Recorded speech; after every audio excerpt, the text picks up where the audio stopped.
Om Namo Bhagavate Vasudevaya. Om Namo Bhagavate Vasudevaya. Om Namo Bhagavate Vasudevaya. Om Ajnanatimmirandasya Jnananjanashalakaya Chakshurunmilitam Yena Tasmai Shri Gurave Namaha. Namo Om Vishnupadaya Krishna Preshtaya Bhutale Srimade Bhakti Vedanta Swamin Niti Namine.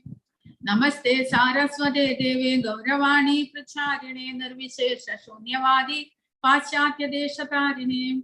Jaya Shri Krishna Chaitanya Prabhu Nityananda Shri Advaita Gadadhara Shri Vasadi Gaura Bhakta Vrinda. Hare Krishna Krishna Krishna Hare Hare Hare Rama Rama Rama Hare Hare. Hare Krishna. Inna Prabhupada Guruvayirna Bhakti Siddhanta Saraswati Goswami Prabhupada Avirbhava Dinamana. അപ്പോൾ അദ്ദേഹത്തെ കുറിച്ച് ഒരു 5 നിമിഷം നമ്മൾ പഠിച്ചിട്ട് പിന്നീട് ക്ലാസ്സിലേക്ക് കിടക്കും. അപ്പോൾ അദ്ദേഹം ജനിക്കുന്നത് ഭക്തി വിനോദ് സച്ചിദാനന്ദ ഭക്തി വിനോദ് ഠാക്കൂർ പ്രഭുപാദരുടെ മകനായിട്ടാണ്. ഇദ്ദേഹമാണ് സച്ചിദാനന്ദ ഭക്തി വിനോദ് ഠാക്കൂർ. നമ്മൾ പ്രഭുപാദരുടെ ഗുരു ഭക്തി സിദ്ധാന്ത സരസ്വതി ഗോസ്വാമി പ്രഭുപാദ, അദ്ദേഹത്തിന്റെ ഗുരു ഗൗർ കിഷോർ ദാസ് ബാബാജി മഹാരാജ്, അദ്ദേഹത്തിന്റെയും ഗുരുവാണ് ഭക്തി സിദ്ധാന്ത സരസ്വതി ഠാക്കൂറിന്റെ അച്ഛനായിട്ടുള്ള സച്ചിദാനന്ദ ഭക്തി വിനോദ് ഠാക്കൂർ പ്രഭുപാദ്. അപ്പോൾ ഇദ്ദേഹം പുരിയിലെ ജഡ്ജി ആയിരുന്നു. അതായത് അവിടുത്തെ താലൂക്ക് കോർട്ടിലെ ജഡ്ജി ആയിരുന്നു അദ്ദേഹം. അപ്പോൾ അതുകൊണ്ട് അദ്ദേഹം പുരി ജഗന്നാഥ അമ്പലത്തിന്റെ എല്ലാം ചുമതല ഇദ്ദേഹത്തിനായിരുന്നു. അപ്പോൾ അതുകൊണ്ട് അദ്ദേഹം പുരി അമ്പലത്തിന്റെ തൊട്ടടുത്ത് ഒരു ഗൃഹത്തിലാണ് താമസിച്ചിരുന്നത്. ആ ഗൃഹം ഇപ്പോൾ ഗൗഡീയ വൈഷ്ണവരുടെ മഠമായിട്ട് മാറ്റിയിട്ടുണ്ട്. അപ്പോൾ ഇദ്ദേഹം അവിടെ താമസിച്ചു കൊണ്ടിരുന്നു. അപ്പോൾ അങ്ങനെ ഭക്തി സിദ്ധാന്ത സരസ്വതി ഗോസ്വാമി പ്രഭുപാദ ആ ഗൃഹത്തിലാണ് ജനിക്കുന്നത്. അതായത് പുരിയിലെ അമ്പലത്തിനടുത്തുള്ള ഗൃഹത്തിലാണ് ജനിക്കുന്നത്. ഫെബ്രുവരി 6-ാം തീയതി 1874 അദ്ദേഹം ജനിക്കുന്നു. അപ്പോൾ അദ്ദേഹത്തിന്റെ ബാല്യകാലത്തിലെ നാമം വിമല പ്രസാദ് എന്നായിരുന്നു. പിന്നീട് അദ്ദേഹത്തിന്റെ ഭക്തിയും പാണ്ഡിത്യവും എല്ലാം കണ്ടിട്ട് ഭക്തി സിദ്ധാന്ത സരസ്വതി എന്നുള്ള നാമം അദ്ദേഹത്തിന് ലഭിക്കുകയാണ്. അപ്പോൾ ഭക്തി വിനോദ് ഠാക്കൂർ അദ്ദേഹത്തിന്റെ അച്ഛൻ ഈ ഹലോകവാസം വെടിയുന്ന കുറച്ചു മുമ്പ് ഇദ്ദേഹത്തോട് തന്റെ മകനോട് പറയുന്നു. കാരണം അദ്ദേഹം ജനിക്കുന്നത് ഭക്തി വിനോദ് ഠാക്കൂറിന്റെ പ്രാർത്ഥനയോട് കൂടിയാണ് ഇവിടെ കൊടുത്തിരിക്കുന്നത്. അതായത് ഭക്തി വിനോദ് ഠാക്കൂർ ഒരു വലിയ ഭക്തനായിരുന്നു. അദ്ദേഹം ഒരുപാട് ഗ്രന്ഥങ്ങൾ, ആധ്യാത്മിക ഗ്രന്ഥങ്ങളും കീർത്തനങ്ങളും ഭഗവാനെ കുറിച്ചുള്ള കീർത്തനങ്ങളും എല്ലാം രചിച്ചിട്ടുണ്ട്.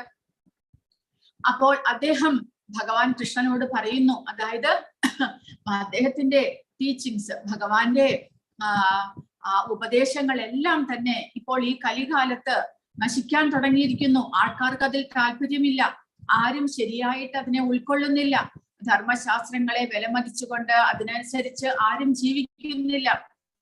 എനിക്ക് തന്നെ ഇതെല്ലാം തന്നെ നടത്തിക്കൊണ്ടുപോകാൻ സാധ്യമല്ല, എല്ലാവരിലേക്കും അങ്ങയുടെ സന്ദേശം എത്തിക്കുവാൻ എനിക്ക് സാധ്യമല്ല. അതുകൊണ്ട് ഒന്ന് തന്നെ അതിനൊരു വഴി. അപ്പോൾ അതുകൊണ്ട് ഭക്തി വിനോദ് ഠാക്കൂർ പ്രാർത്ഥിച്ചു ഭഗവാനോട്, എനിക്ക് നല്ല അങ്ങയുടെ ശക്തി ഉൾക്കൊള്ളുന്ന ഒരു മകനെ എനിക്ക് തരണമെന്ന് ഭക്തി വിനോദ് ഠാക്കൂറും പ്രാർത്ഥിക്കുന്നു. അങ്ങനെ ഭക്തി വിനോദ് ഠാക്കൂറിന് ഒരു മകൻ ഉണ്ടാകുന്നു, വിമല പ്രസാദ് എന്നുള്ള മകൻ ഉണ്ടാകുന്നു. പക്ഷെ അദ്ദേഹത്തിന്റെ ശക്തിയെ പറ്റി ഭക്തി വിനോദ് ഠാക്കൂറിന് അറിവുണ്ടായിരുന്നില്ല. അപ്പോൾ ഭക്തി വിനോദ് ഠാക്കൂർ ഇവിടെ നിന്ന് പോകുന്നതിന് മുൻപ്, അദ്ദേഹം ഡിസപ്പിയർ ആകുന്നതിന് മുൻപ്, അല്ലെങ്കിൽ തിരോധാനമാകുന്നതിന് മുൻപ് ഭക്തി സിദ്ധാന്ത സരസ്വതിനെ വിളിച്ചിട്ട് പറയുകയാണ്, സരസ്വതി, അതായത് ശുദ്ധ ഭക്തിയുത സേവനം, അതാണ് എല്ലാ ദിക്കിലേക്കും നമ്മൾ പ്രചാരം ചെയ്യേണ്ടത്. കാരണം ഇപ്പോഴത്തെ ജനങ്ങൾ സൂപ്പർസ്റ്റിഷൻ, അന്ധവിശ്വാസങ്ങളും തെറ്റായ ധാരണകളും എല്ലാം തന്നെ കൂട്ടിച്ചേർത്ത് അതാണ് ഭക്തി എന്ന് വിചാരിക്കുന്നു. പല വിധത്തിലും അന്ധവിശ്വാസങ്ങൾ ഇപ്പോഴും നിലവിലുണ്ട്. പണ്ട് കൂടുതലായിരുന്നു അന്ധവിശ്വാസങ്ങൾ. അതുകൂടാതെ ഭഗവാനെ കുറിച്ച്, ഭക്തിയെ കുറിച്ച്, ആരാധനയെ കുറിച്ചെല്ലാം തെറ്റായ വിചാരങ്ങൾ മനസ്സിൽ വെച്ചുകൊണ്ട് അതാണ് ഭക്തി എന്ന് വിചാരിച്ചുകൊണ്ട് അവർ ഭഗവാനെ ആരാധിക്കുന്നതിൽ തെറ്റുവരുത്തുന്നു. അതുകൊണ്ട് നീ ശരിയായിട്ടുള്ള ശുദ്ധ ഭക്തിയുത സേവനം എല്ലാവരിലേക്കും പ്രചരിപ്പിക്കാനായിട്ട് പരിശ്രമിക്കണമെന്ന് ഭക്തി വിനോദ് താക്കൂർ ഉപദേശിക്കുന്നു. അതുകൂടാതെ അദ്ദേഹം പറയുന്നത് ഈ മറ്റുള്ളവർ ഇങ്ങനെ ശരിയായിട്ടുള്ള ഭക്തിയെ ഇങ്ങനെയുള്ള അപപ്രചാരങ്ങൾ മൂലം അതിനെ ഇല്ലാതാക്കുന്നു. അതുകൊണ്ട് നീ സ്വയം ശുദ്ധ ഭക്തിയുത സേവനം പരിശീലിച്ച് അത് മറ്റുള്ളവർക്ക് മാതൃകയാക്കി കൊടുക്കണം. എങ്ങനെയാണ് ഭക്തിയുത സേവനം പരിശീലിക്കേണ്ടത്, ഭഗവാനെ ആരാധിക്കേണ്ടത് എന്ന് നീ സ്വയം പരിശീലിക്കണം. എന്നിട്ട് മറ്റുള്ളവർക്ക് അത് കാണിച്ചു കൊടുക്കണമെന്ന് അദ്ദേഹം അച്ഛൻ മകന് ഉപദേശിച്ചു കൊടുക്കുകയാണ്. അതുകൂടാതെ അദ്ദേഹം പറയുന്നു, മായാപൂർ ധാമിനെ ഒരു നല്ല പ്ലേസ് ആക്കി വളർത്തിക്കൊണ്ടുവരണം, അതിന് നല്ല പ്രശസ്തി ഉണ്ടാക്കണം. കാരണം ചൈതന്യ മഹാപ്രഭു അവതരിച്ച ആ ധാമം, ആ ചൈതന്യ മഹാപ്രഭുവിന്റെ ഉപദേശങ്ങളാണ് ഭക്തിയിലേക്ക് ജനങ്ങളെ കൊണ്ടുപോകുന്നത്. അപ്പോൾ ആ ചൈതന്യ മഹാപ്രഭുവിന്റെ ധാമത്തിനെ ഒരു നല്ല കേന്ദ്രമാക്കി മാറ്റണം എന്ന് അദ്ദേഹം തന്റെ മകനോട് പറയുന്നു. അപ്പോൾ മായാപൂർ ധാമിന് ശരിയായിട്ടുള്ള സേവകൾ നമ്മൾ ചെയ്യുന്നത് എങ്ങനെയെന്നാൽ, ഒരു പ്രിന്റിംഗ് പ്രസ് ഉണ്ടാക്കുക, സ്ഥാപിക്കുക, അതിലൂടെ ആ ഭക്തിയുത സേവനത്തിന്റെ പുസ്തകങ്ങൾ, ആധ്യാത്മിക പുസ്തകങ്ങൾ പ്രിന്റ് ചെയ്ത് പ്രചാരിപ്പിക്കുക. കൂടാതെ സങ്കീർത്തനം, പ്രീച്ചിങ്, ഇതെല്ലാം നമ്മൾ നടത്തണം. അതുവഴി ആ മായാപൂർ ധാമിന്റെ പ്രശസ്തി, ചൈതന്യ മഹാപ്രഭുവിന്റെ പ്രശസ്തി എല്ലാ ദിക്കിലേക്കും എത്തും എന്ന് അദ്ദേഹം പറയുന്നു. അതുകൊണ്ട് ഒരിക്കലും മായാപൂർ ധാമിനെ ഒരിക്കലും നെഗ്ലക്ട് ചെയ്യാൻ പാടില്ല. അതുകൂടാതെ ഭക്തിയുത സേവനത്തെ കുറിച്ചുള്ള പ്രചാരണങ്ങളും ഒരിക്കലും നെഗ്ലക്ട് ചെയ്യരുത് എന്ന് അച്ഛൻ മകനോട് ഉപദേശിക്കുകയാണ്. അതുകൂടാതെ അദ്ദേഹം പറയുന്നു, ഭാഗവതം, സന്ദർഭ, പിന്നെ വേദാന്ത ദർശൻ, ഇവയെ കുറിച്ചെല്ലാം തന്നെ ഒരു ശരിയായിട്ടുള്ള പ്രീച്ചിങ് ഇപ്പോൾ നടക്കുന്നില്ല, അത് നീ നടത്തണം എന്ന് അദ്ദേഹം ഉപദേശിക്കുന്നു. ആ റെസ്പോൺസിബിലിറ്റി നീ കൈക്കൊള്ളണം. മായാപൂരിനെ ഒരു നല്ല ഒരു എഡ്യൂക്കേഷണൽ ഇൻസ്റ്റിറ്റ്യൂഷൻ, അവിടെ ഒരു വിദ്യാഭ്യാസ സ്ഥാപനങ്ങൾ അവിടെ സ്ഥാപിച്ചു കഴിഞ്ഞാൽ മായാപൂരിന്റെ പ്രചാരം വർദ്ധിക്കും. അതുകൊണ്ട് കൂടാതെ അദ്ദേഹം പ്രധാനമായിട്ട് ഉപദേശിക്കുന്നത്, ഇതിനെല്ലാം വേണ്ടിയിട്ട് നീ ധനം സമാഹരിക്കുകയാണെങ്കിൽ അതൊരിക്കലും നിന്റെ പേഴ്സണൽ ഉപയോഗങ്ങൾക്ക് വേണ്ടി ഉപയോഗിക്കരുത്. ഭക്തിയുത സേവനത്തിന് വേണ്ടിയിട്ട്, ചൈതന്യ മഹാപ്രഭുവിന്റെ ഉപദേശങ്ങളെ പ്രചാരിപ്പിക്കാനായിട്ട്, ഭാഗവതം ഭഗവത്ഗീതയെല്ലാം പ്രചരിപ്പിക്കാനായിട്ട്, ആശ്രമങ്ങൾ സ്ഥാപിക്കാനായിട്ട് ധനം സമാഹരിക്കുകയാണെങ്കിൽ നിന്റെ സ്വന്തം ആവശ്യങ്ങൾക്ക് വേണ്ടിയിട്ട്, ചെലവിന് വേണ്ടിയിട്ട് അതൊരിക്കലും ഉപയോഗിക്കരുത്. പിന്നെയോ ഭഗവാന്റെ സ്വത്ത് ഭഗവാന് വേണ്ടിയിട്ട് മാത്രം ഉപയോഗിക്കണം എന്ന് അദ്ദേഹം പ്രത്യേകം മകനെ ഉപദേശിക്കുകയാണ്. അത് ഭഗവാന് വേണ്ടിയിട്ട് ചെലവഴിക്കാൻ മാത്രമേ ആ ധനം ഉപയോഗിക്കാൻ പാടുള്ളൂ. അതുകൂടാതെ ഒരിക്കലും ദുസ്സംഗത്തിൽ ചേരരുത്. കൂടാതെ ധനം ഒരിക്കലും സ്വന്തം ആവശ്യങ്ങൾക്കായി ഉപയോഗിക്കരുത് എന്ന്. ഇനി ഇവിടെ കൊടുത്തിരിക്കുന്നത് പ്രഭുപാദരോട് അദ്ദേഹത്തിന്റെ ശിഷ്യന്മാർ സ്വന്തം ഗുരുവിനെ പറ്റി അന്വേഷിക്കുന്നു. അദ്ദേഹത്തെ പറ്റി പ്രഭുപാദ എന്താണ് പറയുന്നത്, ഭക്തി സിദ്ധാന്ത സരസ്വതി എങ്ങനെയുള്ള ആളായിരുന്നു എന്ന് പ്രഭുപാദരോട് ചോദിച്ചപ്പോൾ അദ്ദേഹം പറയുന്നത്, എന്താണ് പറയാനുള്ളത്, അദ്ദേഹം നേരിട്ട് വൈകുണ്ഠത്തിൽ നിന്ന് വന്ന ഒരാളാണ് എന്നാണ് അദ്ദേഹം പറയുന്നത്. ഒരു ഭക്തനാണ്, ഭഗവാന്റെ ഭക്തൻ നേരിട്ട് വൈകുണ്ഠത്തിൽ നിന്ന് ഇവിടേക്ക് വന്നതാണ് എന്നാണ് പ്രഭുപാദ പറയുന്നത്. അപ്പോൾ ഭക്തി സിദ്ധാന്ത സരസ്വതി ജനിക്കുന്ന സമയത്ത് അദ്ദേഹത്തിന്റെ അമ്പലിക്കൽ കോൾ, അതായത് പൊക്കിൾ കൊടി ഒരു കഴുത്തിൽ ഒരു ചുറ്റിയിരുന്നു. അത് കഴിഞ്ഞിട്ട് അത് ബ്രാഹ്മണർ പൂണൂലിടുന്നത് പോലെ നേരിട്ട് നെഞ്ചിലൂടെ വന്നിരുന്നു. അത് കാരണം അത് പറയുന്നത് അപ്പോഴേ തന്നെ ജനനത്തോടു കൂടി തന്നെ അദ്ദേഹം ഒരു ബ്രാഹ്മണ സ്വഭാവമുള്ള ആളായിരുന്നു എന്നാണ് കാണിക്കുന്നത് എന്നാണ് പറയുന്നത്. അപ്പോൾ ഭക്തി സിദ്ധാന്ത സരസ്വതി പ്രഭുപാദ ജനിച്ച് കുറച്ച് ദിവസങ്ങൾക്ക് ശേഷം ആ പുരി ജഗന്നാഥ് അമ്പലത്തിന്റെ രഥയാത്രയായി. ആ രഥയാത്ര രാവിലെ ഒരു 12 മണിയോടുകൂടിയാണ് ഭഗവാൻ കൃഷ്ണൻ ആദ്യമേ തന്നെ സുഭദ്രയും ബലരാമനും പുറത്തേക്ക് വരുന്നു. അപ്പോൾ 3 രഥമാണ് പുരി ജഗന്നാഥന്റെ രഥയാത്രയിൽ ഉണ്ടാകുക. അവിടുത്തെ വിഗ്രഹങ്ങൾ 3 വിഗ്രഹങ്ങളാണ്, കൃഷ്ണൻ, ബലരാമൻ, ദേവി സുഭദ്ര, അവരുടെ സഹോദരിയായിട്ടുള്ള ദേവി സുഭദ്ര. അപ്പോൾ ആദ്യം ബലരാമന്റെ തേര് പുറത്തേക്ക് വരും. ബലരാമ വിഗ്രഹത്തിനെ പുറത്തേക്ക് കൊണ്ടുവന്ന് തേരിലിരുത്തും. പിന്നീട് സുഭദ്രാറാണിയെ എഴുന്നള്ളിച്ചു കൊണ്ടുവന്ന് തേരിലേക്ക് ഇരുത്തും. പിന്നീട് അവസാനമാണ് ഭഗവാൻ കൃഷ്ണൻ പുറത്തേക്ക് വരുന്നത്, ജഗന്നാഥൻ പുറത്തേക്ക് വരുന്നത്. അപ്പോൾ ജഗന്നാഥൻ പുറത്തേക്ക് വരുമ്പോഴത്തേക്കും ഒരു 12 മണിയോടെ ആകും. അതിനിടയിൽ ജഗന്നാഥനും പുറത്തേക്ക് വന്നു കഴിഞ്ഞാൽ മറ്റുള്ള തേരുകളെ കുറച്ച് ദൂരത്തേക്ക് വലിച്ചു കൊണ്ടുപോകും. അപ്പോൾ പക്ഷേ ജഗന്നാഥൻ കുറച്ച് തടസ്സം കാണിക്കും, അതായത് കുറച്ച് താമസിക്കും. എല്ലാ കാര്യവും ജഗന്നാഥന്റെ എല്ലാ കാര്യവും താമസമാണ്. ചില സമയത്ത് ജഗന്നാഥന്റെ തേര് അവിടെ നിന്ന് പോയി കഴിഞ്ഞാൽ പിന്നീട് ആർക്കും അനക്കാൻ സാധിക്കില്ല എന്നാണ് പറയുന്നത്. ഇപ്പോഴും അങ്ങനെയുണ്ട്. ചില സമയത്ത് ജഗന്നാഥന്റെ തേര് അവിടെ നിന്ന് പോകും ആ റോട്ടിൽ. പിന്നീട് പിറ്റേ ദിവസം എപ്പോഴെങ്കിലുമേ അത് വലിച്ചു കൊണ്ടുപോകാൻ സാധ്യമാകുകയുള്ളൂ. കൂടാതെ സന്ധ്യ മയങ്ങിക്കഴിഞ്ഞാൽ പിന്നീട് രഥയാത്ര നടത്തുന്നുമില്ല. അപ്പോൾ അങ്ങനെയെല്ലാം ഉണ്ട്. ജഗന്നാഥൻ ചിലപ്പോൾ അങ്ങനെയെല്ലാം കാണിക്കും. അപ്പോൾ അങ്ങനെ ജഗന്നാഥപുരി രഥയാത്ര തുടങ്ങി അന്നത്തെ ദിവസം തേര് വലിച്ചുകൊണ്ട് പോകുമ്പോൾ ഈ ഭക്തിവിനോദ് ഠാക്കൂർ പ്രഭുപാദരുടെ വീട്ടിന്റെ മുമ്പിൽ വെച്ച് ആ തേര്, ജഗന്നാഥന്റെ തേര് അവിടെ നിന്നുപോയി. എത്രമാത്രം പരിശ്രമിച്ചിട്ടും തേര് അവിടെ നിന്ന് അനങ്ങുന്നില്ല. ആൾക്കാർ എന്തെല്ലാമോ ചെയ്തു, എന്താണ് ഇതിന് കാരണമെന്നും അവർക്ക് മനസ്സിലാകുന്നില്ല. അപ്പോൾ തേര് തന്റെ ഗൃഹത്തിന്റെ മുന്നിൽ വന്ന് നിൽക്കുന്നത് കണ്ടിട്ട് ഭക്തിവിനോദ് ഠാക്കൂറിന്റെ ഭാര്യ ഭക്തി സിദ്ധാന്ത സരസ്വതി ഠാക്കൂറിന്റെ അമ്മ താൻ അപ്പോൾ പ്രസവിച്ച കുറച്ച് ദിവസങ്ങളെ ആയുള്ള പ്രസവിച്ച് ആ ചെറിയ കുഞ്ഞിനെയും എടുത്തുകൊണ്ട് തേരിനടുത്തേക്ക് വരുന്നു. അതായത് ജഗന്നാഥന്റെ അനുഗ്രഹം തന്റെ മകന് ലഭിക്കണമെന്നുള്ള ആഗ്രഹത്തോടു കൂടി അവർ കുഞ്ഞിനെയും കൊണ്ട് തേരിനടുത്തേക്ക് വരുന്നു. അപ്പോൾ പൂജാരിമാർ അവരെ തേരിനുള്ളിലേക്ക് കയറ്റുന്നു. കാരണം അദ്ദേഹം അവിടുത്തെ ജഡ്ജിയാണ്. അതുകൊണ്ട് ജഡ്ജിയുടെ ഭാര്യയും കുഞ്ഞും വന്നത് കണ്ടിട്ട് അവർ അകത്തേക്ക് കടത്തുന്നു.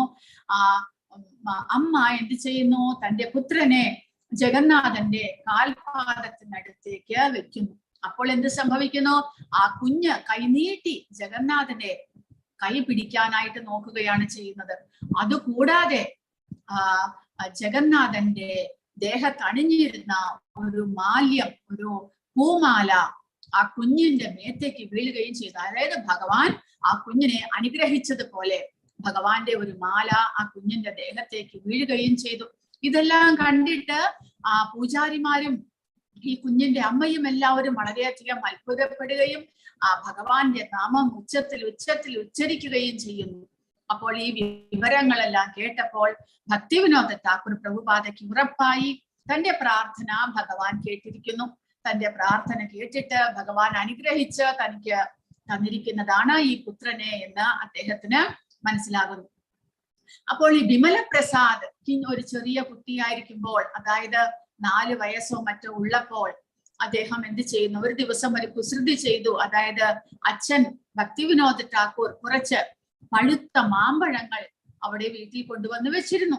അപ്പോൾ ആ സമയത്ത് മുതൽക്ക് അദ്ദേഹം ശുദ്ധഭക്തനായതുകൊണ്ട് ഭഗവാന് നിവേദിച്ച പ്രസാദം മാത്രമേ വീട്ടിൽ എല്ലാവരും കഴിക്കുമായിരുന്നുള്ളൂ.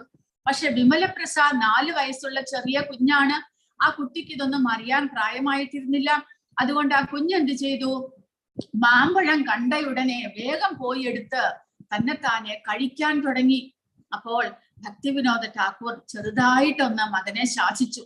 ഭഗവാന് നിവേദിക്കാതെ നമ്മൾ ആ മാമ്പഴം കഴിക്കുന്നത് തെറ്റല്ലേ?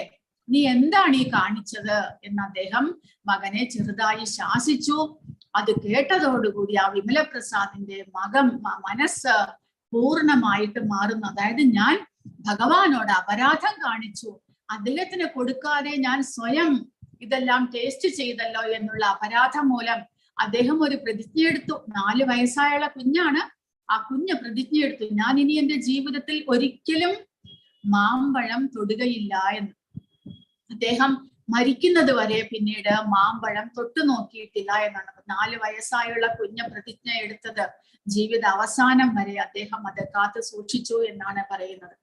അത്രമാത്രം ദൃഢനിശ്ചയവും പിന്നെയോ ഭക്തിയും ഭഗവാനിൽ വിശ്വാസവുമുള്ള ഒരു ഗുരുവായിരുന്നു അദ്ദേഹം.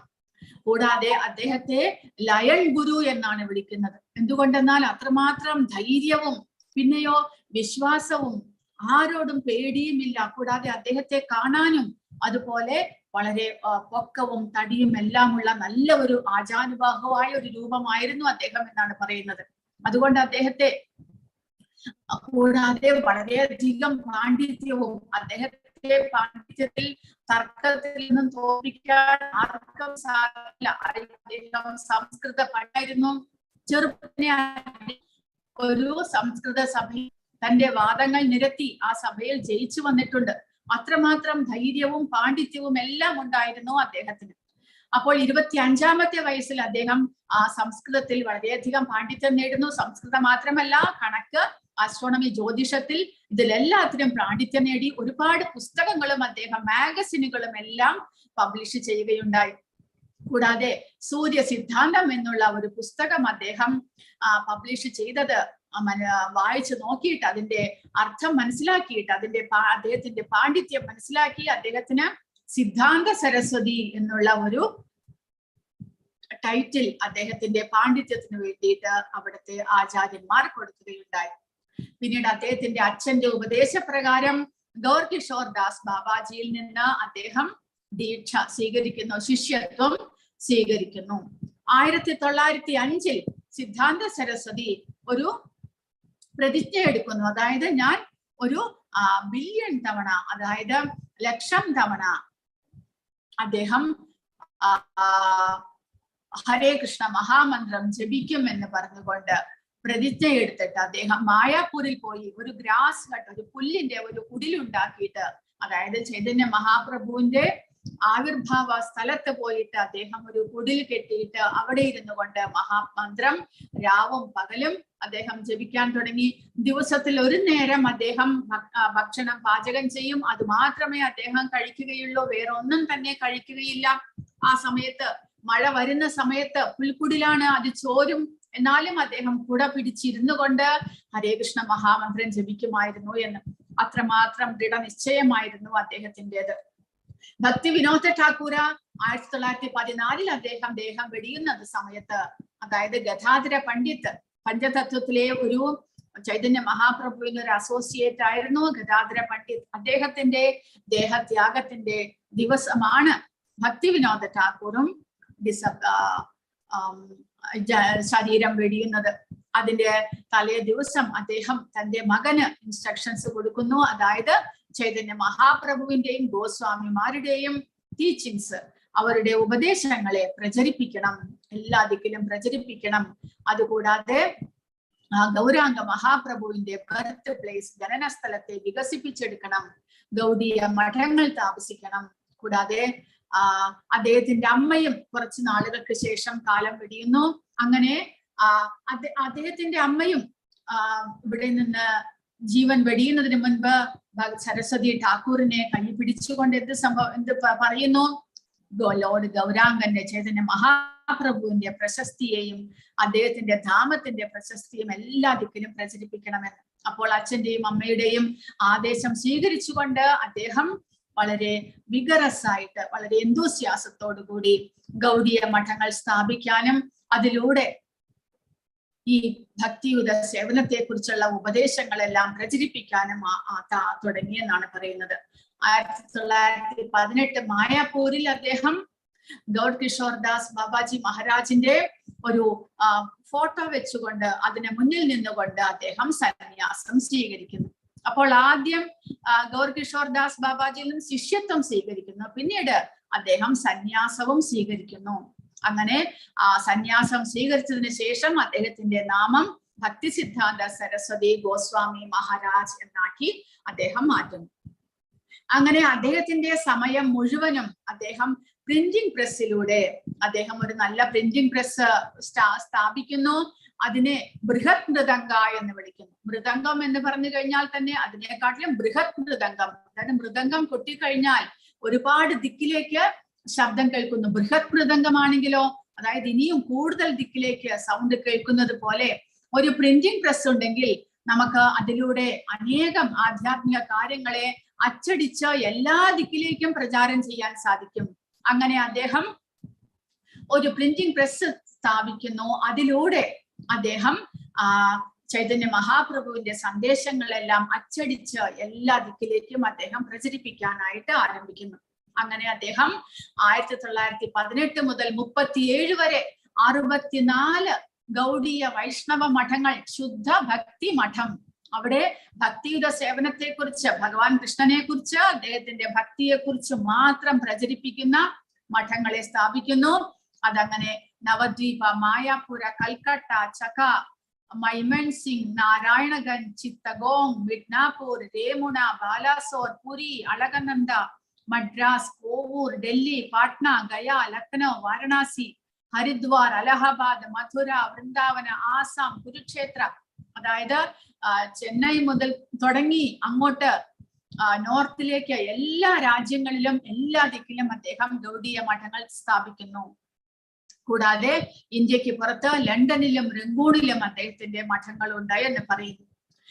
അങ്ങനെ ഇരിക്കുമ്പോഴാണ് നമ്മുടെ പ്രഭുപാദ അദ്ദേഹത്തെ മീറ്റ് ചെയ്യുന്നത്. ഒരു ദിവസം പ്രഭുപാദരുടെ ഒരു കൂട്ടുകാരൻ ഡൽഹിയിൽ ഒരു തവണ ഭക്തി സിദ്ധാന്ത സരസ്വതി അവിടെ ഡൽഹിയിൽ ഒരു ഗൗഡീയ മഠത്തിൽ വന്നപ്പോൾ അദ്ദേഹത്തിന്റെ കൂട്ടുകാരൻ പ്രഭുപാദരെ നിർബന്ധിച്ച് വിളിച്ചു കൊണ്ടുപോകുകയാണ് ചെയ്തത്. അവിടെ പോയി ഭക്തി സിദ്ധാന്ത സരസ്വതി ഗോസ്വാമി ഠാക്കൂറിനെ കാണാനും അദ്ദേഹത്തിന്റെ ഉപദേശങ്ങൾ കേട്ട് അതിൽ ആകൃഷ്ടനാകുകയും ക്രമേണ അദ്ദേഹത്തിന്റെ ശിഷ്യനായി തീരുകയും ചെയ്യുന്നു. അപ്പോൾ ഇവിടെ കൊടുത്തിരിക്കുന്നത് ഭക്തി സിദ്ധാന്ത സരസ്വതി ഗോസ്വാമി പ്രഭുപാദരുടെ ഗുരുവായിരുന്നു. അപ്പോൾ ഗുരുവിന്റെ ജന്മദിനത്തിന്റെ അന്ന് എല്ലാ ശിഷ്യന്മാരും വ്യാസപൂജ ഓഫറിംഗ്, അതായത് വ്യാസപൂജ എന്ന് പറയുമ്പോൾ നമ്മുടെ ഗുരുവിനെ നമ്മൾ വ്യാസ മഹർഷിയായിട്ട് കണ്ട് അദ്ദേഹത്തെ ആദരിക്കുന്നു. അങ്ങനെയാണ് വേണ്ടത്. കാരണം ശരിയായിട്ടുള്ള ഒറിജിനൽ ഗുരു, അതായത് ശരിയായിട്ടുള്ള ആദിമ ഗുരു ഭഗവാൻ കൃഷ്ണനാണ്. പക്ഷെ അദ്ദേഹത്തിന്റെ ഉപദേശങ്ങളെല്ലാം തന്നെ വേദങ്ങൾ ഉൾപ്പെടെ പകുത്ത് അതെഴുതി എല്ലാ ദിക്കിലേക്കും എല്ലാവർക്കും പ്രചാരം ചെയ്യാനായിട്ട് ഗ്രന്ഥങ്ങളെല്ലാം ഉണ്ടാക്കിയത് വ്യാസ മഹർഷിയാണ്. അതുകൊണ്ട് വ്യാസ മഹർഷിയെ നമ്മൾ ഗുരുവായിട്ട് സ്വീകരിക്കുന്നു. വ്യാസ പൂർണിമ എന്നെല്ലാം നമ്മൾ ആചരിക്കുന്നു.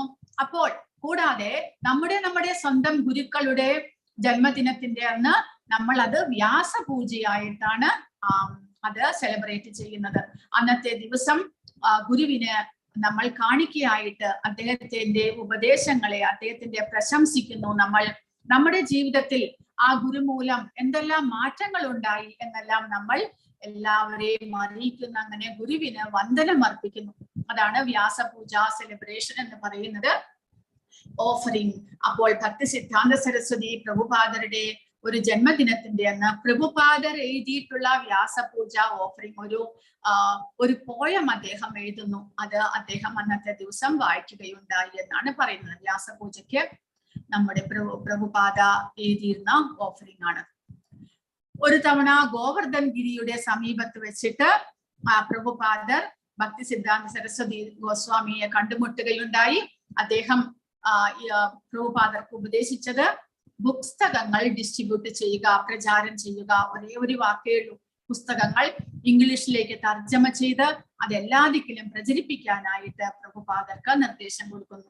കൂടാതെ അവസാനത്തെ നിർദ്ദേശം, അതായത് അദ്ദേഹം ഇവിടെ നിന്ന് ദേഹത്യാഗം ചെയ്യുന്നതിന് മുൻപ് ഒരു ദിവസം പ്രഭുപാദർക്ക് ഒരാഗ്രഹം ഉണ്ടാകുന്നു. അദ്ദേഹം എന്ത് ചെയ്യുന്നു? ഭക്തി സിദ്ധാന്ത സരസ്വതി ഠാക്കൂറിന് ഒരു കത്തയക്കുന്നു. ആ സമയത്ത് അദ്ദേഹം കുറച്ച് വയസ്സായി, കുറച്ച് കിടപ്പിൽ ആയിട്ടുണ്ട്. അതുകൊണ്ട് അദ്ദേഹം പുരിയിലായിരുന്നു. ആ പുരിയിലേക്ക് ഇദ്ദേഹം അലഹബാദിലാണ്, പ്രഭുപാദ അലഹബാദിലായിരുന്നു. ഭക്തി സിദ്ധാന്ത സരസ്വതി ഠാക്കൂർ പുരിയിലായിരുന്നു. അവിടത്തേക്ക് ഒരു കത്തയക്കുന്നു. അതായത് അങ്ങയുടെ ശിഷ്യന്മാർ, ബ്രഹ്മചാരികൾ ഇവരെല്ലാവരും അങ്ങയെ നേരിട്ട് പരിചരണം ചെയ്യുന്നുണ്ട്. ഞാനും അങ്ങയുടെ ശിഷ്യനാണ്. പക്ഷെ എനിക്ക് നേരിട്ട് അങ്ങയെ പരിചരിക്കുവാനായിട്ട് സാധിക്കുന്നില്ല. അപ്പോൾ അങ്ങയുടെ സേവനത്തിന് വേണ്ടിയിട്ട് ഞാൻ എന്താണ് പേഴ്സണലായിട്ട് ഞാൻ എന്താണ് ചെയ്യേണ്ടത് എന്ന് അങ്ങ് എനിക്ക് ഉപദേശിച്ചു തരണം. എന്നെ കൊണ്ടാവുന്ന വിധത്തിൽ സേവകൾ ചെയ്യാൻ എന്നെ അനുവദിക്കണം. ഞാൻ എന്താണ് സേവ അങ്ങേക്ക് വേണ്ടി ചെയ്യേണ്ടത് എന്ന് പറഞ്ഞു തരണം എന്ന് പറഞ്ഞുകൊണ്ട് ഡിസംബർ 9 ഒരു 9-നോ 10-നോ ഒരു സമയത്ത് പ്രഭുപാദ അദ്ദേഹത്തിന് കത്തെഴുതുന്നു. ഡിസംബർ 13-ാം തീയതി ഭക്തി സിദ്ധാന്ത സരസ്വതി ഠാക്കൂറിന്റെ മറുപടി പ്രഭുപാദർക്ക് വരുന്നു. എന്താണ് അദ്ദേഹം പറയുന്നത്? അദ്ദേഹം പറയുന്നത് എനിക്ക് പ്രിയപ്പെട്ട ഇങ്ങനെ പ്രഭുപാദരോട് പറയുകയാണ്, അങ്ങ് നിങ്ങളുടെ കത്ത് കിട്ടിയിട്ട് എനിക്ക് വളരെയധികം സന്തോഷമായി. ഞാൻ വിചാരിക്കുന്നത് നിങ്ങൾ ഈ ഗൗഡീയ വൈഷ്ണവ സമ്പ്രദായം അതല്ലെങ്കിൽ ഭക്തി ഈ പ്രചാരണം നിങ്ങൾ ഇംഗ്ലീഷിലേക്ക് ചെയ്യണം. ഇംഗ്ലീഷ് സംസാരിക്കുന്ന ലോകത്തിലേക്ക് നിങ്ങൾ ആ ലോകത്തിലേക്ക് അല്ലെങ്കിൽ ആ രാജ്യങ്ങളിലേക്ക് പോയിട്ട് ഭഗവത്ഗീത, ഭാഗവതം മുതലായവ നിങ്ങൾ ഇംഗ്ലീഷിലേക്ക് തർജ്ജമ ചെയ്ത് അത് അവിടെ പ്രചരിപ്പിക്കാനുള്ള മനസ്സ് കാണിക്കണം. ഇതാണ് എനിക്ക് വേണ്ടി നിങ്ങൾക്ക് ചെയ്യാവുന്ന സേവനം എന്ന് പറഞ്ഞുകൊണ്ട് അദ്ദേഹം ഒരു കത്തെഴുതുന്നു. അത് നിങ്ങൾക്കും മറ്റുള്ള ജനങ്ങൾക്കും എല്ലാം ഉപകാരപ്രദമാകും എന്ന് പറയുന്നു. അങ്ങനെ പ്രഭുപാദ അദ്ദേഹത്തിന്റെ 65 വർഷം അദ്ദേഹം കുറച്ച് വൈകി ഇതെല്ലാം എഴുതി ട്രാൻസ്ലേഷൻ തുടങ്ങി കഴിഞ്ഞിട്ടാണ് അദ്ദേഹം അമേരിക്കയിലേക്ക് പോകുന്നത്. പക്ഷെ എങ്കിലും തന്റെ 69ാമത്തെ വയസ്സിൽ ആ ഗുരുവിന്റെ നിർദ്ദേശപ്രകാരം അദ്ദേഹം പാശ്ചാത്യ നാടുകളിലേക്ക് പോകുകയും ഒരു 10-12 വർഷക്കാലം അദ്ദേഹം ഇതുപോലെ എല്ലാ ദിക്കിലും യാത്ര ചെയ്ത് എല്ലാ ദിക്കിലും ഇസ്കോൺ സെന്ററുകൾ സ്ഥാപിച്ച് ഭഗവാന്റെ ആരാധനാക്രമം അവരെയെല്ലാം പഠിപ്പിച്ച് ഭഗവത്ഗീതയും ഭാഗവതവും മറ്റുള്ള പുസ്തകങ്ങളും ഒരുപാട് പുസ്തകങ്ങൾ ഇംഗ്ലീഷിൽ തർജ്ജമ ചെയ്തും സ്വയം എഴുതിയും എല്ലാം അദ്ദേഹം തന്റെ ഗുരുവിന്റെ വാക്കിനെ പാലിക്കുകയുണ്ടായി. അതുകൊണ്ട് ഇപ്പോൾ നമുക്കും ആ പ്രഭുപാദരുടെ പുസ്തകം മൂലം നമുക്കും ആ ഭക്തിയെ കുറിച്ച് ശരിയായിട്ടുള്ള അറിവ് ലഭിക്കാനായിട്ട് സാധിക്കുന്നു. കൂടാതെ ഭക്തി സിദ്ധാന്ത സരസ്വതി ഠാക്കൂർ അദ്ദേഹം ഒരുപാട് കൃതികൾ എഴുതിയിട്ടുണ്ട്, ഒരുപാട് തർജ്ജമകൾ. അതാണ് ഇവിടെ കൊടുത്തിരിക്കുന്നത്. ഒരുപാട് കൃതികളും തർജ്ജമകളും എല്ലാം തന്നെ അദ്ദേഹം വേദാന്തത്തിന് എല്ലാം വേദാന്തത്തിന് എല്ലാത്തിനും അദ്ദേഹം വളരെയധികം വലിയ ഒരു പണ്ഡിതനായിരുന്നു. അദ്ദേഹം ചെറുപ്പം മുതൽക്കേ വായിച്ച് എല്ലാം മനസ്സിലാക്കി സംസ്കൃതം അദ്ദേഹം ഭാഷ്യങ്ങൾ എഴുതിയിട്ടുണ്ട്. അങ്ങനെ അദ്ദേഹം ഒരുപാട് പഠിച്ച ഒരു വ്യക്തിയായിരുന്നു, ഒരുപാട് പാണ്ഡിത്യമുള്ള ഒരു വ്യക്തിയായിരുന്നു അദ്ദേഹം. അപ്പോൾ അദ്ദേഹത്തിന്റെ നിർദ്ദേശങ്ങളാണ് ഇവിടെ കൊടുത്തിരിക്കുന്നത്. വളരെയധികം എന്തൂസ്യാസത്തോടു കൂടി ഉത്സാഹത്തോടു കൂടി രൂപയുടെ നിർദ്ദേശം നമ്മൾ എല്ലാ ദിക്കിലും പ്രചരിപ്പിക്കണം എന്ന് പറയുന്നു. നമ്മുടെ അൾട്ടിമേറ്റ് ഗോൾ, നമ്മുടെ ലക്ഷ്യം എന്തായിരിക്കണം? ആ രൂപ ഗോസ്വാമിയുടെ കാലിലെ ധൂളിയിലെ ഒരു ചെറിയ ഒരു പൊടിയായിട്ട് മാറാനായിട്ട് നമ്മൾ ആഗ്രഹിക്കണം. അതായത് അത്രമാത്രമേ നമ്മൾ ആഗ്രഹിക്കാൻ പാടുള്ളൂ. ആ രൂപ ഗോസ്വാമിയുടെ പാദത്തിലെ പൊടിയിലെ ഒരു പൊടിയായിട്ട് മാറാൻ നമ്മൾ ആഗ്രഹിക്കണമെന്ന്. കാരണം നമ്മൾ ആ രൂപ ഗോസ്വാമിയെ പിന്തുടരുന്ന അദ്ദേഹത്തിന്റെ ഫോളോവേഴ്സ് ആണ്. അപ്പോൾ എല്ലാവരും നമ്മുടെ ഗുരുവിന്റെ നിർദ്ദേശങ്ങളെ പാലിച്ചുകൊണ്ട് ആ ഭഗവാന്റെ ഇന്ദ്രിയങ്ങളെ സന്തോഷിപ്പിക്കുവാനുള്ള കർമ്മങ്ങൾ ചെയ്യാനാണ് ഇദ്ദേഹം പ്രഭുപാദ പറയുന്നത്. അതായത് ഒരിക്കലും ആ ഹരിയുടെ ആരാധനയെ നമ്മൾ നിർത്തരുത്. എത്രമാത്രം അപകടങ്ങൾ വന്നാലും, എത്രമാത്രം തടസ്സങ്ങൾ ഉണ്ടായാലും, എത്രമാത്രം നമുക്ക് മറ്റുള്ളവർ ഡിസ്റ്റർബൻസ് ചെയ്താലും ഒരിക്കലും ആ ഹരിയുടെ ആരാധനയെ നമ്മൾ നിർത്തരുത് എന്ന് അദ്ദേഹം പറയുന്നു. അതുകൂടാതെ ഒരിക്കലും അതിൽ നമ്മുടെ ഉത്സാഹവും കുറയാൻ പാടില്ല. കാരണം ഈ ലോകത്തിലെ 90% ആളുകളും ഭഗവാനെ കുറിച്ച് അറിയാനോ ഭഗവാനെ ആരാധിക്കാനോ ആഗ്രഹമില്ലാത്തവരാണ്. അത് കണ്ടിട്ട് നമ്മുടെ ഉത്സാഹം ഒരിക്കലും കുറയരുത്. നമ്മൾ ഉത്സാഹത്തോടു കൂടി നമുക്കാകുന്നിടത്തോളം മറ്റുള്ളവർക്ക് പ്രീച്ച് ചെയ്ത് അവരെയും കൃഷ്ണ കോൺഷ്യസ് ആക്കിയാൻ, കൃഷ്ണാവബോധത്തിലേക്ക് കൊണ്ടുവരാനായിട്ട് നമ്മൾ ശ്രമിക്കണം എന്നാണ് പ്രഭുപാദ ഭക്തി സിദ്ധാന്ത സരസ്വതി ഗോസ്വാമി പ്രഭുപാദ പറയുന്നത്. ഒരു പുല്ലിനെ പോലെ ഒരു ക്ഷമയുള്ളവനാകാനും, കൂടാതെ ഒരു പുല്ലിനെ പോലെ വിനയമുള്ളവനാകാനും, കൂടാതെ ഒരു മരത്തിനെ പോലെ വൃക്ഷത്തിനെ പോലെ ക്ഷമയുള്ളവനാകാനും ശ്രമിച്ചുകൊണ്ട് സദാസമയവും ഹരിയെ ഗ്ലോറിഫൈ ചെയ്യുക, പ്രകീർത്തിക്കുക എന്നാണ് അദ്ദേഹം പറഞ്ഞിരിക്കുന്നത്. പിന്നെ ഇതെല്ലാം അദ്ദേഹം നമുക്ക് തന്നിരിക്കുന്ന ഉപദേശങ്ങളാണ്. അതായത് ഈ ഭൗതിക പ്രപഞ്ചത്തിൽ നമുക്ക് ഒരുപാട്, നമ്മൾ ഭക്തിയിലേക്ക് കടക്കുമ്പോൾ, ഭഗവാന്റെ സേവനത്തിലേക്ക് കടക്കുമ്പോൾ നമുക്ക് ഒരുപാട് പരീക്ഷണങ്ങൾ ഉണ്ടാകും. അതെല്ലാം നമ്മൾ ആ ഭഗവാന്റെ കീർത്തനങ്ങൾ ചെയ്തുകൊണ്ടേ ഇരുന്നു കഴിഞ്ഞാൽ നമുക്ക് അതിനെയെല്ലാം മറികടക്കാൻ സാധിക്കും എന്ന് പറയുന്നു. അപ്പോൾ ഈ ഭൗതിക പ്രപഞ്ചത്തിലെ എവിടെയെങ്കിലും ആ ഭഗവാനെ കുറിച്ചുള്ള ഡിസ്കോഴ്സ് അല്ലെങ്കിൽ ഉപദേശങ്ങൾ, ഭഗവാനെ കുറിച്ചുള്ള ഉപദേശങ്ങൾ കേട്ടുകൊണ്ടിരിക്കുന്നുണ്ടെങ്കിൽ ആ സ്ഥലം ഒരു പിൽഗ്രിമേജ് ആണ്, അതായത് തീർത്ഥയാത്രാ സ്ഥലമാണ് എന്ന്. ഭഗവാനെ കുറിച്ചുള്ള സംഭാഷണങ്ങൾ എവിടെയെല്ലാം നടക്കുന്നോ അതെല്ലാം തീർത്ഥയാത്രാ സ്ഥലങ്ങളാണ്, പിൽഗ്രിമേജ് സൈറ്റ് ആണ് എന്ന് പറയുന്നു. കൂടാതെ ഭഗവാന് വേണ്ടി അല്ലാതെ നമുക്ക് വേണ്ടിയിട്ട് നമ്മൾ എന്തെങ്കിലും ചെയ്യുന്നു, എന്തെങ്കിലും കാര്യങ്ങൾ പൊസഷൻ ആയിട്ട് വെക്കുന്നു, അതാണ് ഈ ഭൗതിക പ്രപഞ്ചത്തിൽ നമ്മളെ ബന്ധനത്തിലാക്കുന്നത്, അതാണ് കുഴപ്പങ്ങൾ ഉണ്ടാക്കുന്നത് എന്നാണ് പ്രഭുപാദ പറയുന്നത്. അതുകൊണ്ട് അദ്ദേഹം പറയുന്നത് എന്റെ ഏറ്റവും വലിയ ശത്രുക്കൾക്ക് പോലും ഒരിക്കലും ചീത്ത വരാൻ പാടില്ല, തിന്മ വരാൻ പാടില്ല എന്ന് നമ്മൾ പ്രാർത്ഥിക്കണം. അങ്ങനെയാണ് നമ്മൾ പ്രാർത്ഥിക്കേണ്ടത്. ഒരിക്കലും അങ്ങനെ അവർക്ക് മോശം വരണമെന്ന് നമ്മൾ ആഗ്രഹിക്കരുത് എന്ന്. പിന്നെ നമ്മൾ നമ്മുടെ ശരീരത്തിന്റെ സന്തുഷ്ടിക്കും പോഷണത്തിനും വേണ്ടിയിട്ട് നമ്മൾ എന്തെങ്കിലും ചെയ്യാനായിട്ട് ആരംഭിച്ചു കഴിഞ്ഞാൽ ഭഗവാനോടുള്ള ഭക്തി നമുക്ക് കുറഞ്ഞു വരും എന്ന് അദ്ദേഹം പറയുന്നു, ഉപദേശിക്കുന്നു. കൂടാതെ ഭഗവാൻ നമുക്ക് വേണ്ടിയിട്ട്, ആർക്ക് വേണ്ടിയിട്ടാണോ ഭഗവാന്റെ ഭക്തിയുത സേവനത്തിന് വേണ്ടിയിട്ട് ഭഗവാൻ നമുക്ക് വഴി കാണിച്ചു തരുന്തോറും നമ്മുടെ വഴികളെല്ലാം തന്നെ മുള്ളുകൊണ്ട് നിറഞ്ഞതായിരിക്കുമെന്ന്. അതായത് ആധ്യാത്മികമായിട്ടുള്ള പാത അത്ര എളുപ്പമല്ല. ഈ ഭൗതിക പ്രപഞ്ചത്തിൽ ആധ്യാത്മിക പാത സ്വീകരിക്കുക എന്നുള്ളത് അത്രമാത്രം എളുപ്പമല്ല. നമ്മളൊരു സ്റ്റേജ് എത്തുന്നത് വരെ, ഒരു മെച്യൂരിറ്റി എത്തുന്നത് വരെ നമുക്ക് ഒരുപാട് തടസ്സങ്ങളും മനസ്സിൽ ആഗ്രഹങ്ങളും എല്ലാം ഉണ്ടായിരിക്കും. പക്ഷേ ദൃഢനിശ്ചയത്തോടുകൂടി നമ്മൾ മുന്നോട്ട് പോകണം. ഭൗതിക ജീവിതത്തിൽ ഒരിക്കലും നമുക്ക് സന്തോഷമോ സമാധാനമോ കണ്ടെത്താനാകില്ല. കാരണം സാഹചര്യങ്ങൾ നമ്മളെ അതേപോലെയുള്ള സാഹചര്യത്തിലേക്ക്, അതായത് അസന്തുഷ്ടിയും അസമാധാനവും ഉള്ള നിലയിലേക്ക് മാത്രമേ കൊണ്ടുപോകുകയുള്ളൂ. മഹാമന്ത്രം വളരെ ഉച്ചത്തിൽ നമ്മൾ ജപിക്കണം. അറ്റാച്ച്മെന്റോടുകൂടി, ആസക്തിയോടുകൂടി ജപിക്കണം. അത് നമ്മളുടെ ഇനേർഷ്യ, അതായത് അലസതയെയും കൂടാതെ ഭൗതികതയോടുള്ള നമ്മുടെ ആസക്തിയും എല്ലാം തന്നെ ഇല്ലാതാക്കുന്നു. കൂടാതെ ബാസാർ ഗോസിപ്പ്, അതായത് മാർക്കറ്റിൽ എല്ലാം നമ്മൾ പൊതുസ്ഥലങ്ങളിൽ ചെയ്യുന്ന ഗോസിപ്പുകൾ നമ്മൾ ചെയ്യാതിരിക്കണം. കൂടാതെയോ നമ്മുടെ ലക്ഷ്യത്തിനെ നമ്മൾ മനസ്സിലാക്കിക്കൊണ്ട് അതിനു വേണ്ടിയിട്ട് നമ്മൾ പ്രവർത്തിക്കണം.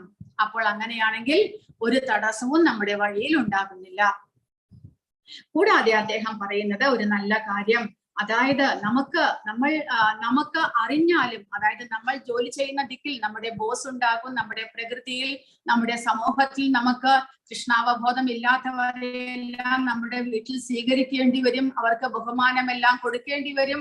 പക്ഷെ അതെല്ലാം ബാഹ്യമായിട്ട് നമുക്ക് ചെയ്യാം എന്ന് അദ്ദേഹം പറയുന്നു. അവരുടെ സ്വഭാവം നമുക്ക് അറിയാമാണെങ്കിലും നമുക്ക് ബാഹ്യമായിട്ട് അവരെ സന്തോഷിപ്പിക്കാനായിട്ട് അങ്ങനെ കൃത്രിമമായിട്ട് അതെല്ലാം ചെയ്യാം. പക്ഷെ ഒരിക്കലും നമ്മുടെ മനസ്സിൽ അവർക്ക് ഇടമുണ്ടാകരുത്. അതാണ് അദ്ദേഹം പറയുന്നത്. പക്ഷെ ഒരു മാനേഴ്സ് ആയിട്ട്, ഒരു മോഡസ്റ്റി ആയിട്ട് നമുക്ക് അവർക്ക് കുറച്ച് അവരെ സ്വീകരിക്കുന്നതിനോ അവർക്ക് ബഹുമാനം കൊടുക്കുന്നതിനോ തെറ്റില്ല. ഒരു ഭക്തൻ ഭഗവാന്റെ പ്രസൻസ്, ഭഗവാന്റെ സാന്നിധ്യത്തെ എല്ലാ ദിക്കിലും കാണുന്നു. പക്ഷെ ഭക്തനല്ലാത്തവന് ഭഗവാനെ എവിടെയും കാണുവാനായിട്ട് സാധിക്കുന്നില്ല. കൂടാതെ ഭൗതികമായ തലത്തിൽ നമുക്ക് ആധ്യാത്മികതയെ ഒരിക്കലും ന്യായീകരിക്കാൻ സാധ്യമല്ല. ഭൗതിക തലത്തിൽ നിന്നുകൊണ്ട് ആധ്യാത്മികമായിട്ടുള്ളതിനെ നമുക്ക് ഒരിക്കലും അപ്രീഷിയേറ്റ് ചെയ്യാൻ പാടില്ല. അതൊരു നോൺസെൻസ് ആണ്. കാരണം ആധ്യാത്മികതയിലേക്ക് ഇറങ്ങാതെ, അതിൽ വിശ്വാസം വരാതെ ഭൗതിക തലത്തിൽ നിന്നുകൊണ്ട് നമുക്ക് ഒരിക്കലും സ്പിരിച്വൽ ആയിട്ടുള്ള സംഗതികളെ നമുക്ക് അപ്രീഷിയേറ്റ് ചെയ്യാൻ പാടില്ല എന്ന് പറയുന്നു. ഭഗവാൻ കൃഷ്ണന്റെ നാമം ഉച്ചരിക്കുന്നതാണ് ഭക്തി എന്നും അദ്ദേഹം പറയുന്നുണ്ട്. ജീവിതം എന്നുള്ളത് ഭഗവാൻ ഹരിയുടെ കഥകളെ ഗ്ലോറിഫൈ ചെയ്യുന്നതാണ്, അതായത് പ്രകീർത്തിക്കുന്നതാണ്. അത് നിർത്തിക്കഴിഞ്ഞാൽ നമുക്ക് ജീവിതം തുടരുന്നതിന് തന്നെ അർത്ഥമില്ല എന്നാണ് അദ്ദേഹം പറയുന്നത്. കൂടാതെ അദ്ദേഹം പറയുന്നു, നമ്മൾ ഭഗവാന്റെ സേവകൾ ചെയ്യുമ്പോൾ ചിലപ്പോൾ നമുക്ക് ദേഹാസ്വാസ്ഥ്യം വരാം. കാരണം രാവിലെ വെളുപ്പിന് എണീക്കുക, ഭഗവാന്റെ പൂജകളെല്ലാം ചെയ്യുക, രാത്രി കിടക്കുമ്പോൾ ഇതെല്ലാം ചിലപ്പോൾ വൈകിപ്പോകും. അങ്ങനെ ചിലപ്പോൾ കൂടുതൽ സ്ട്രെയിൻ ആകും. അങ്ങനെ ദേഹത്തിന് അസ്വാസ്ഥ്യം വന്നുകൊണ്ട് ഭഗവാന്റെ ഭജനകൾ ചെയ്യുന്നത് അത് നമുക്ക് വേണമെങ്കിൽ അത് സ്വീകരിച്ചാലും, പക്ഷെ അതിനേക്കാൾ മറ്റേതിനേക്കാൾ മെച്ചമാണ്. ഏതിനേക്കാൾ? നല്ല ആരോഗ്യത്തോടുകൂടി ഹരിഭജന ചെയ്യാണ്ടേ ഇരിക്കുന്നതിനെക്കാട്ടിലും മെച്ചമാണ് കുറച്ച് ദേഹത്തിന് ക്ഷീണം വന്നാലും ഭഗവാന്റെ ഭജന നമ്മൾ തുടർന്നു കൊണ്ടുപോകുന്നത്. ഭൗതിക പ്രപഞ്ചത്തിൽ നമ്മുടെ ജീവിതം വളരെ വളരെ തുച്ഛമാണ്, ആയുസ് വളരെ കുറവാണ്. അതുകൊണ്ട് നമ്മുടെ ശരീരം നശിച്ചു പോകുന്നതിന് മുൻപ് ഭഗവാനെ കുറിച്ചുള്ള കാര്യങ്ങൾ നമ്മൾ മനസ്സിലാക്കേണ്ടതാണ്. കൂടാതെ അദ്ദേഹം പറയുന്നു, ഈ പ്രപഞ്ചത്തിൽ നമ്മൾ ഒരു ആർട്ടിസ്റ്റ് ആയിട്ട് അല്ലെങ്കിൽ ഏതെങ്കിലും നല്ല നല്ല കാര്യങ്ങൾ ചെയ്യാൻ വേണ്ടിയിട്ട് ജനിച്ചവരല്ല. പിന്നെയോ ചൈതന്യ മഹാപ്രഭുവിന്റെ ടീച്ചിങ്സ് വായിച്ച് ജീവിതത്തിന്റെ ലക്ഷ്യം മനസ്സിലാക്കണം നമ്മൾ. കൂടാതെ ഒരു ഗോസിപ്പുകാരൻ, സൈക്കോപാന്ത് എന്ന് പറഞ്ഞു കഴിഞ്ഞാൽ ഒരു ഇമ്പോസ്റ്റർ, അയാൾക്കൊരിക്കലും ഒരു ബാഹ്യമായിട്ട് ഒരു ഭക്തനായിട്ട് വേഷം കെട്ടുന്ന ആൾ, അയാൾക്കൊരിക്കലും ഒരു ഗുരുവാകാനോ ടീച്ചർ ആകാനോ സാധ്യമല്ല. പിന്നെ നമ്മൾ മറ്റുള്ള ഭക്തന്മാരല്ലാത്തവർക്ക് ഭഗവാന്റെ ഉപദേശങ്ങൾ കൊടുത്ത് അവരുടെ മാനസികാവസ്ഥ കൃഷ്ണാവബോധത്തിലേക്ക് അവരെ കൊണ്ടുവരുന്നതാണ് നമ്മൾ ഓരോരുത്തരുടെയും ഡ്യൂട്ടി എന്നവർ പറയുന്നു. ഒരാളെയെങ്കിലും നമുക്ക് ഈ മഹാമായയിൽ നിന്ന് പുറത്തേക്ക് കൊണ്ടുവരാൻ സാധിച്ചാൽ അത് വളരെ വലിയ ഒരു ഹോസ്പിറ്റൽ പണിയുന്നതിനേക്കാൾ ഒരു ഉത്തമമായിട്ടുള്ള ഒരു സേവനമാകുന്നു. കൂടാതെ ഭഗവാനെ മനസ്സിലാക്കാതെ നമുക്ക് ഒരിക്കലും സെക്യുലറിസം എന്താണ് എന്നറിയാൻ സാധിക്കില്ല. സെക്യുലറിസം നമ്മളെ വിട്ടു പോകില്ല എന്ന് പറയുന്നത് അദ്ദേഹം. നമ്മിൽ തന്നെ ശ്രദ്ധിക്കുക, നമ്മുടെ ആത്മാവിനെ കണ്ടുപിടിക്കാനാണ് അദ്ദേഹം പറയുന്നത്. അല്ലാതെ മറ്റുള്ളവരുടെ കുറ്റങ്ങളും കുറവുകളും അന്വേഷിക്കുന്നതിനേക്കാൾ സ്വയം മനസ്സിലാക്കാൻ ശ്രമിക്കണം. ഈ മായാ ലോകത്തിൽ ഭഗവാനിൽ നിന്ന് തിരിഞ്ഞ് വളരെയധികം തിരിഞ്ഞിരിക്കുന്നവർക്ക് വളരെയധികം കഷ്ടപ്പാടുകളെല്ലാം സഹിക്കേണ്ടതായിട്ട് വരും. അതുകൊണ്ട് മറ്റുള്ളവർക്ക് ക്ഷമയോടുകൂടി വിനയമായിട്ട് നമ്മൾ മറ്റുള്ളവർക്കെല്ലാം ഹരിഭജന പറഞ്ഞു കൊടുക്കേണ്ടതാണ് എന്ന്. ലോർഡ് ഗൗരസുന്ദര, അതായത് ചൈതന്യ മഹാപ്രഭു അദ്ദേഹത്തിന്റെ ഭക്തന്മാരെ ഒരുപാട് കഷ്ടങ്ങളും ക്ലേശങ്ങളും എല്ലാം കൊടുത്താലും എന്തിനു വേണ്ടിയിട്ട്? നമ്മുടെ ക്ഷമയെ പരീക്ഷിക്കുകയാണ്, നമ്മുടെ മനസ്സിന്റെ ഒരു ദൃഢനിശ്ചയത്തെ പരീക്ഷിക്കുകയാണ്. അപ്പോൾ നമ്മൾ അതിനുവേണ്ടി ദൃഢനിശ്ചയത്തോടുകൂടി പരിശ്രമിക്കണം. ഒരു തടസ്സത്തിലും നിൽക്കാതെ നമ്മൾ കണ്ടിന്യൂസ് ആയിട്ട് ഭഗവാന്റെ ഭജനകൾ തുടർന്ന് കൊണ്ടുപോകണം. നമ്മുടെ ഭാഗ്യമനുസരിച്ച് നമുക്ക് സക്സസ് ലഭിക്കുന്നു. എപ്പോഴെങ്കിലും നമ്മുടെ തെറ്റുകളോ അല്ലെങ്കിൽ മറ്റുള്ളവരോ നമ്മളെ വഴി തെറ്റിക്കാൻ ശ്രമിക്കുകയാണെങ്കിൽ നമ്മൾ എന്ത് ചെയ്യണം? ക്ഷമയോടുകൂടി സ്വയം ആലോചിച്ച് നമ്മുടെ തെറ്റുകുറവുകളെ നമ്മൾ തന്നെ കണ്ടുപിടിക്കാൻ ശ്രമിക്കുക. അതായത് നമ്മൾ സ്വയം നമുക്ക് ആപത്ത് വരുത്തുമെന്നല്ലാതെ മറ്റുള്ളവർക്ക് ഒരിക്കലും നമ്മളെ ചതിക്കാനോ നമുക്ക് ആപത്ത് വരുത്താനോ കഴിയില്ല. നമ്മൾ തന്നെയാണ് സ്വയം നമുക്ക് ആപത്ത് വരുത്തുന്നത്. അതായത് ഭക്തിയുടെ സേവനം ശ്രേഷ്ഠമാണ് എന്ന് മനസ്സിലാക്കിയിട്ടും നിസ്സാരമായിട്ടുള്ള തടസ്സങ്ങളും എന്തെങ്കിലും പ്രോബ്ലങ്ങളും വരുമ്പോൾ അതിൽ നിന്നെല്ലാം നമ്മൾ ഒഴിഞ്ഞു മാറുകയാണെങ്കിൽ, ആ ഭക്തിയുടെ സേവനത്തിൽ നിന്ന് മാറിപ്പോകുകയാണെങ്കിൽ അത് നമ്മൾ തന്നെ സ്വയം ഉണ്ടാക്കുന്ന വിനയാണ്, മറ്റുള്ളവരല്ല നമുക്ക് വിനയുണ്ടാക്കുന്നത് എന്ന് അദ്ദേഹം പറയുന്നു. എല്ലാ സെൽഫ്ലെസ് ആയിട്ടുള്ള, അതായത് സെൽഫ്ലെസ് ആയിട്ടുള്ള, അതിന്റെ മലയാളം വാക്ക് കിട്ടുന്നില്ല, നിസ്വാർത്ഥരായിട്ടുള്ള ദയാലുവായിട്ടുള്ള മനുഷ്യരെല്ലാവരും എന്ത് ചെയ്യണം? ഈ ഗൗഡിയ മഠത്തിലെ അന്തേവാസികൾ എല്ലാവരും തന്നെ 200 gallon ബ്ലഡ്, രക്തം പൊഴിയിക്കാൻ തയ്യാറാകണമെന്ന്. എന്തിനു വേണ്ടിയിട്ട്? ഈ ലോകത്തിലെ എല്ലാ ജനങ്ങളെയും ഭക്തന്മാരാക്കാനായിട്ട് അവർ ശ്രമിക്കണം എന്ന് അദ്ദേഹം പറയുന്നു അവസാനമായിട്ട്. അപ്പോൾ ഭക്തി വിനോദ ഠാക്കൂറും ഭക്തി സിദ്ധാന്ത സരസ്വതിയും അച്ഛനും മകനുമായിട്ട് അവർ ഈ ഭൂഗോളത്തിൽ ജനിച്ചുവെങ്കിലും അവർ വാസ്തവത്തിൽ ഗോലോക വൃന്ദാവനത്തിലെ അന്തേവാസികളാണ്. ഇവിടെ കൊടുത്തിരിക്കുന്നു.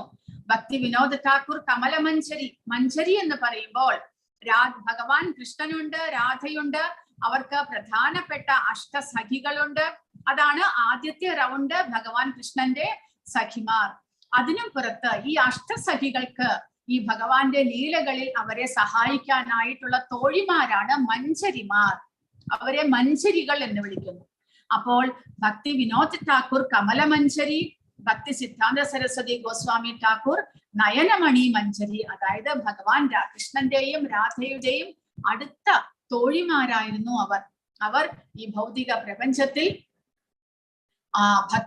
ഭക്തിയുടെ സേവനത്തിനെ പ്രചരിപ്പിക്കാനായിട്ടാണ് അവർ ഇവിടെ ജനിച്ച് ഇത്രമാത്രം പ്രഭുപാദർക്ക് ഗുരുവായിട്ട് അദ്ദേഹം മാറുന്നു. അങ്ങനെ പ്രഭുപാദർക്ക് അദ്ദേഹം ഭക്തിയുടെ ഉപദേശങ്ങളെല്ലാം നൽകി. അതുമൂലം ഇപ്പോൾ ലോകമെമ്പാടും ഇപ്പോൾ ഗൗഡിയ വൈഷ്ണവ ഫോർമുല, തിയറി, ഇസ്കോൺ പ്രചാരത്തിൽ, ഭഗവത്ഗീത, ഭാഗവതം മുതലായവ ഇപ്പോൾ പ്രചാരത്തിൽ വളരുന്നുണ്ട്. ഹരേ കൃഷ്ണ. ഇനി നമുക്ക് നമ്മുടെ അധ്യായത്തിലേക്ക് കടക്കാം. ഇന്നലെ 17 വരെയുള്ള ശ്ലോകങ്ങളാണ് നമ്മൾ പഠിച്ചത്. ഭൗതിക പ്രകൃതിയുടെ ത്രിഗുണങ്ങൾ, അതിനെ കുറിച്ച്. കർമ്മണ സുഹൃദസ്യാഹു സാത്വികം നിർമ്മലം ഫലം രജസസ്തു ഫലം ദുഃഖം അജ്ഞാനം തമസഹ ഫലം. സത്കർമ്മത്തിന്റെ ഫലം വിശുദ്ധമാണ്, അത് സാത്വിക ഗുണത്തിലാണ് എന്ന് പറയപ്പെടുന്നു. അതായത് പുണ്യകർമ്മങ്ങൾ, സത്കർമ്മങ്ങൾ നമ്മൾ ചെയ്യുകയാണെങ്കിൽ അത് സാത്വിക ഗുണത്തിലാണ് നമ്മൾ ചെയ്യുന്നത്. അല്ലാതെ സത്വഗുണത്തിൽ എപ്പോഴും നമ്മൾ പുണ്യകർമ്മങ്ങൾ ചെയ്യാനും ദേവാരാധന ചെയ്യാനും എല്ലാം ആഗ്രഹിക്കുന്നു, പാപകർമ്മങ്ങൾ ചെയ്യാൻ ഒരിക്കലും ആഗ്രഹിക്കുന്നില്ല. എന്നാൽ രജോ ഗുണത്തിൽ ചെയ്യുന്ന പ്രവൃത്തിയുടെ ഫലം ദുഃഖമാണ് എന്ന് പറയുന്നു.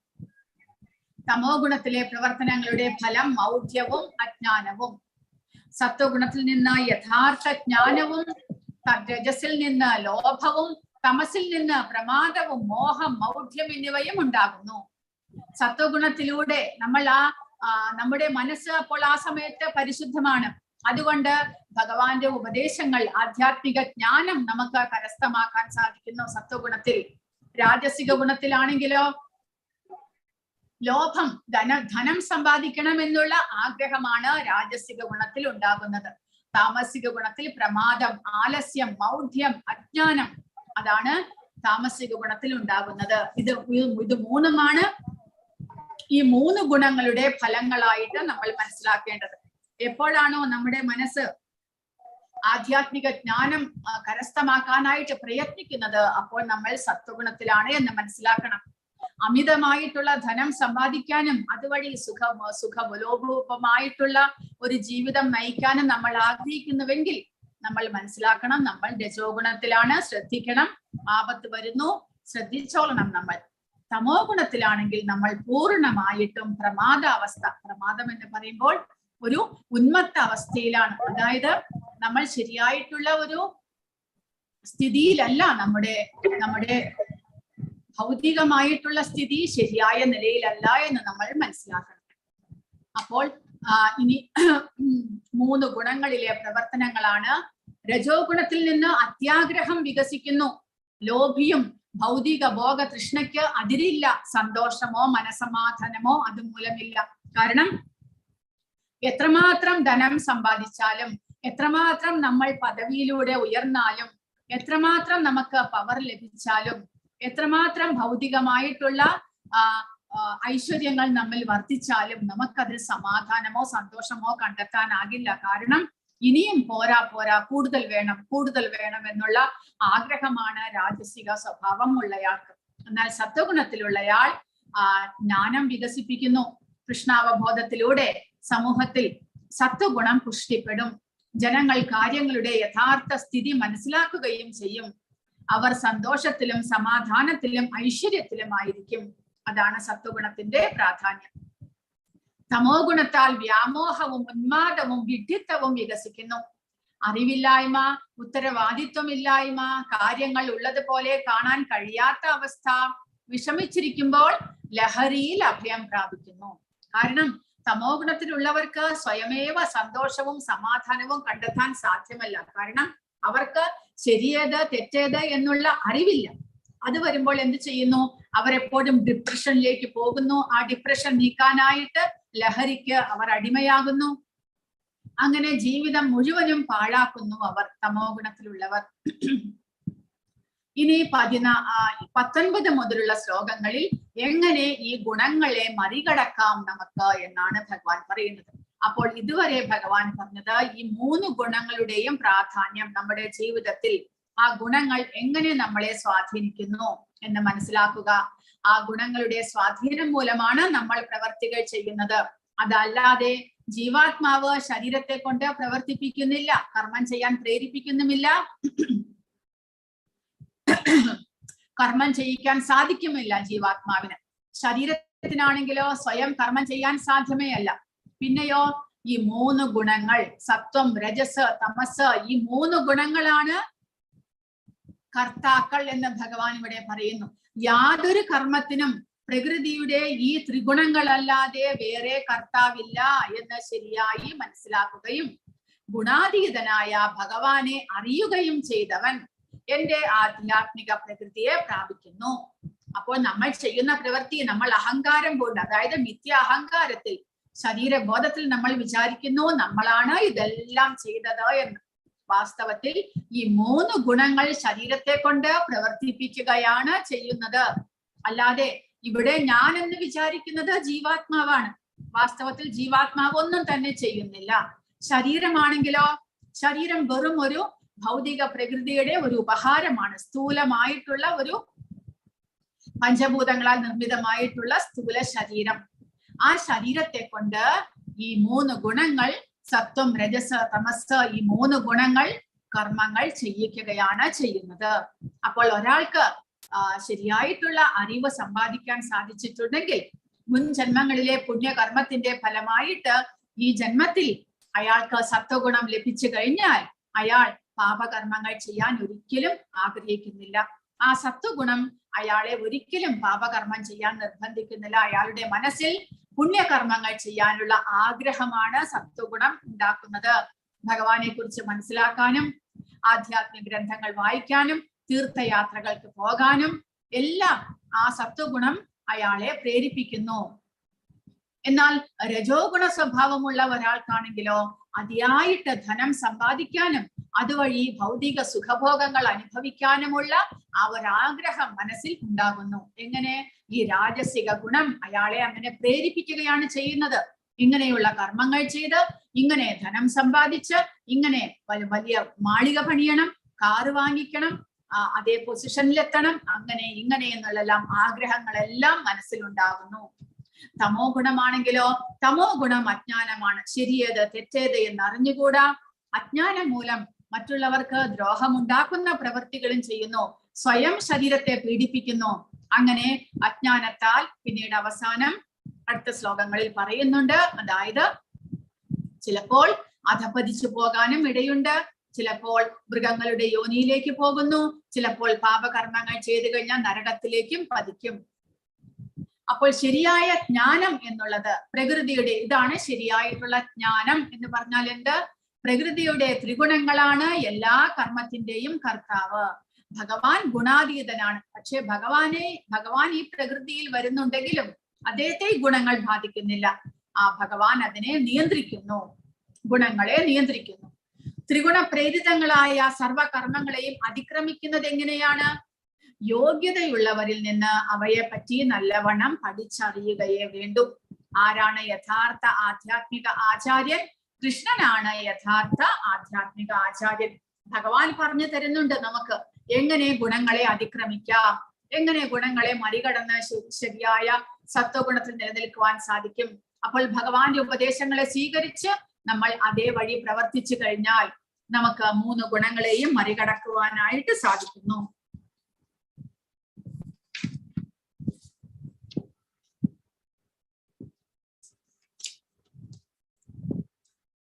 പതിനെട്ടാമത്തെ ശ്ലോകം വായിച്ചില്ല,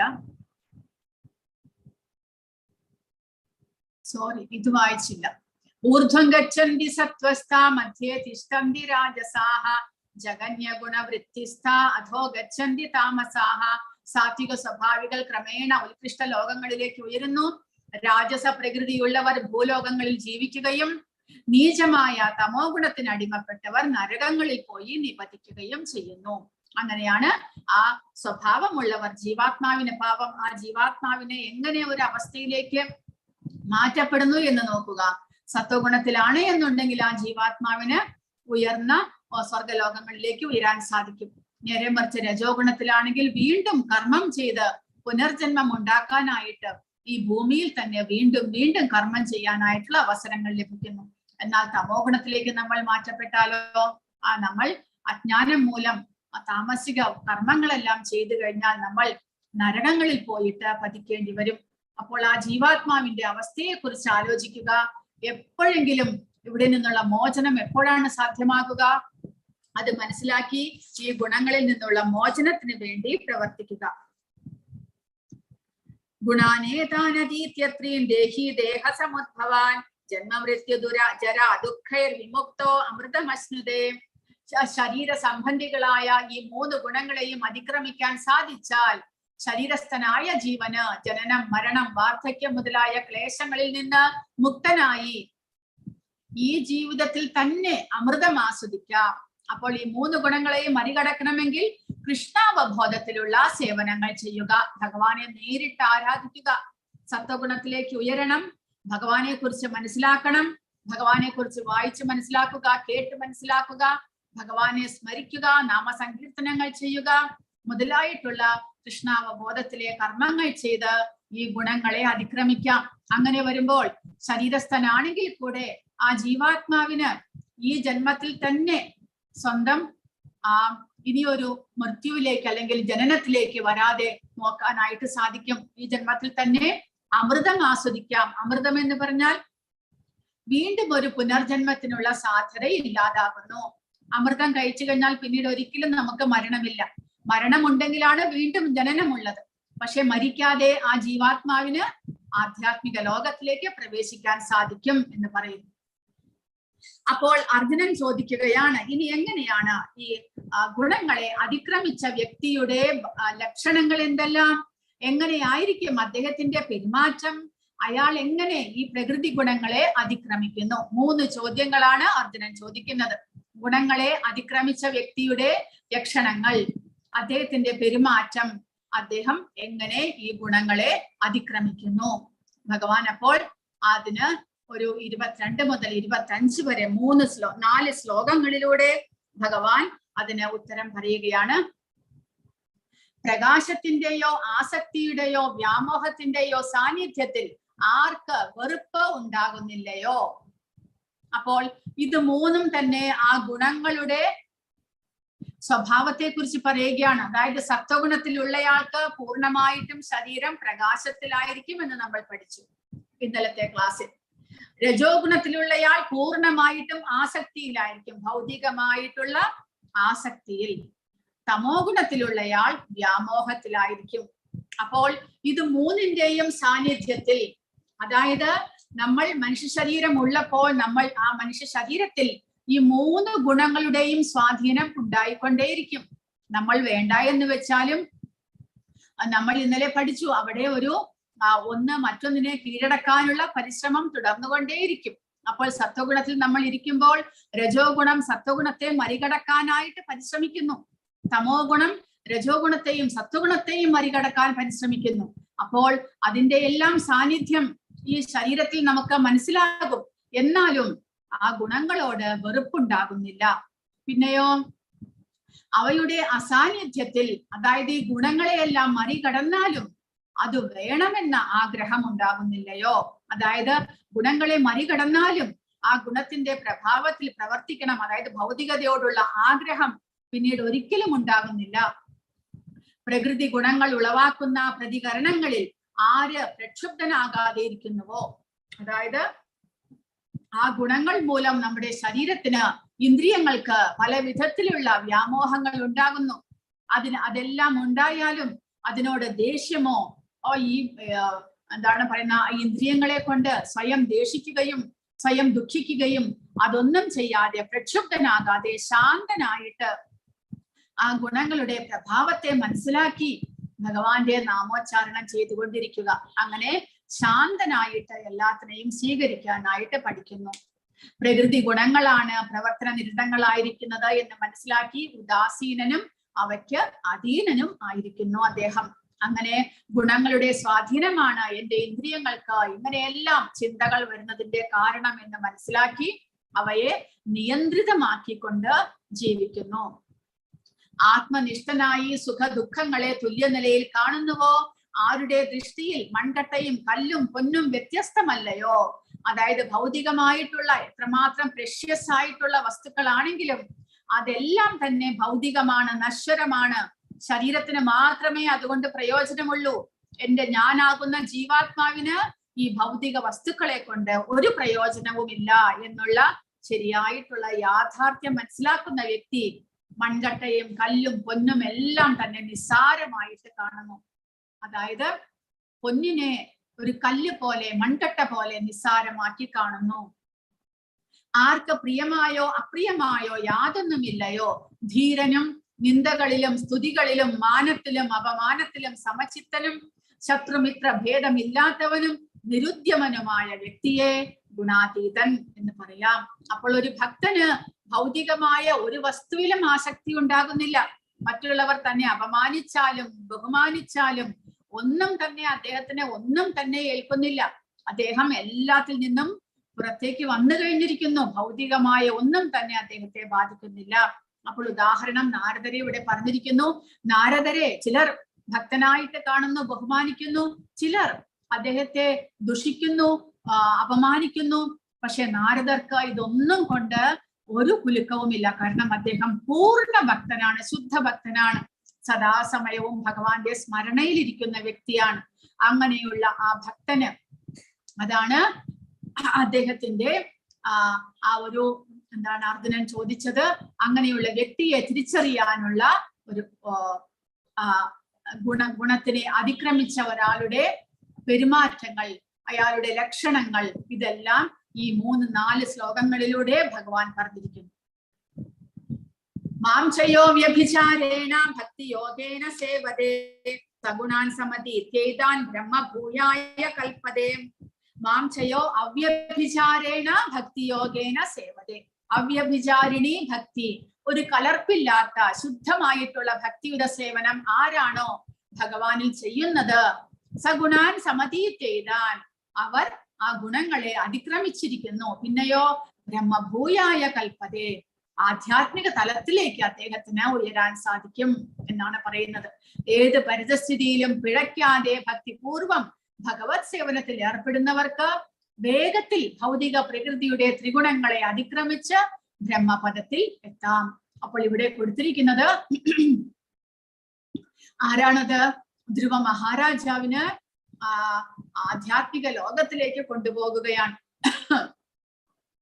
അപ്പോൾ ധ്രുവ മഹാരാജാവ് ആധ്യാത്മിക ലോകത്തിലേക്ക് പോകാൻ അദ്ദേഹത്തിന്റെ സമയം അടുത്തപ്പോൾ അദ്ദേഹത്തിനെ കൊണ്ടുപോകാൻ വിഷ്ണുവിന്റെ ദൂതന്മാരായിട്ടുള്ളവരെല്ലാവരും വന്നു അദ്ദേഹത്തിനെ തേരിൽ കൊണ്ടുപോകാനായിട്ട്. അപ്പോൾ അദ്ദേഹം തേരിലേക്ക് കയറിയപ്പോൾ അദ്ദേഹത്തിന് പെട്ടെന്ന് തന്റെ അമ്മയെ ഓർമ്മ വന്നു. കാരണം അമ്മ പാവം ചെറുപ്പം മുതൽക്കേ അവരുടെ അച്ഛൻ, ധ്രുവന്റെ അച്ഛൻ ഉത്താനപാദന് 2 ഭാര്യമാരായിരുന്നു. ഒന്ന് സുരുചി, ഒന്ന് സുനിധി. അപ്പോൾ സുനിധി ആയിരുന്നു ധ്രുവന്റെ അമ്മ. മൂത്ത റാണിയും സുനിധി ആയിരുന്നു. എന്നാൽ രണ്ടാമത്തെ റാണി സുരുചിയോടാണ് ഉത്താനപാദന് കൂടുതൽ സ്നേഹവും അവരോടൊപ്പമാണ് ഉത്താനപാദൻ കൂടുതൽ സമയവും ചെലവഴിച്ചു കൊണ്ടിരുന്നത്. അതുമൂലം ധ്രുവന്റെ അമ്മയ്ക്കും അച്ഛന്റെ ലാളനയോ ഭർത്താവിന്റെ പരിചരണമോ ഒന്നും തന്നെ ലഭിച്ചിരുന്നില്ല. പക്ഷെ സുനിധി ഇതൊന്നിലും കംപ്ലൈന്റ് ഒന്നും പറയുന്നില്ല.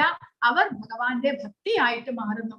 സദാസമയവും ഭഗവാന്റെ സേവകൾ ചെയ്ത് പുത്രനും ഭഗവാന്റെ ഉപദേശങ്ങളെല്ലാം കൊടുത്ത് സദാസമയവും ഭഗവാന്റെ ചിന്തയിൽ മുഴുകിയിരിക്കുമായിരുന്നു അവർ.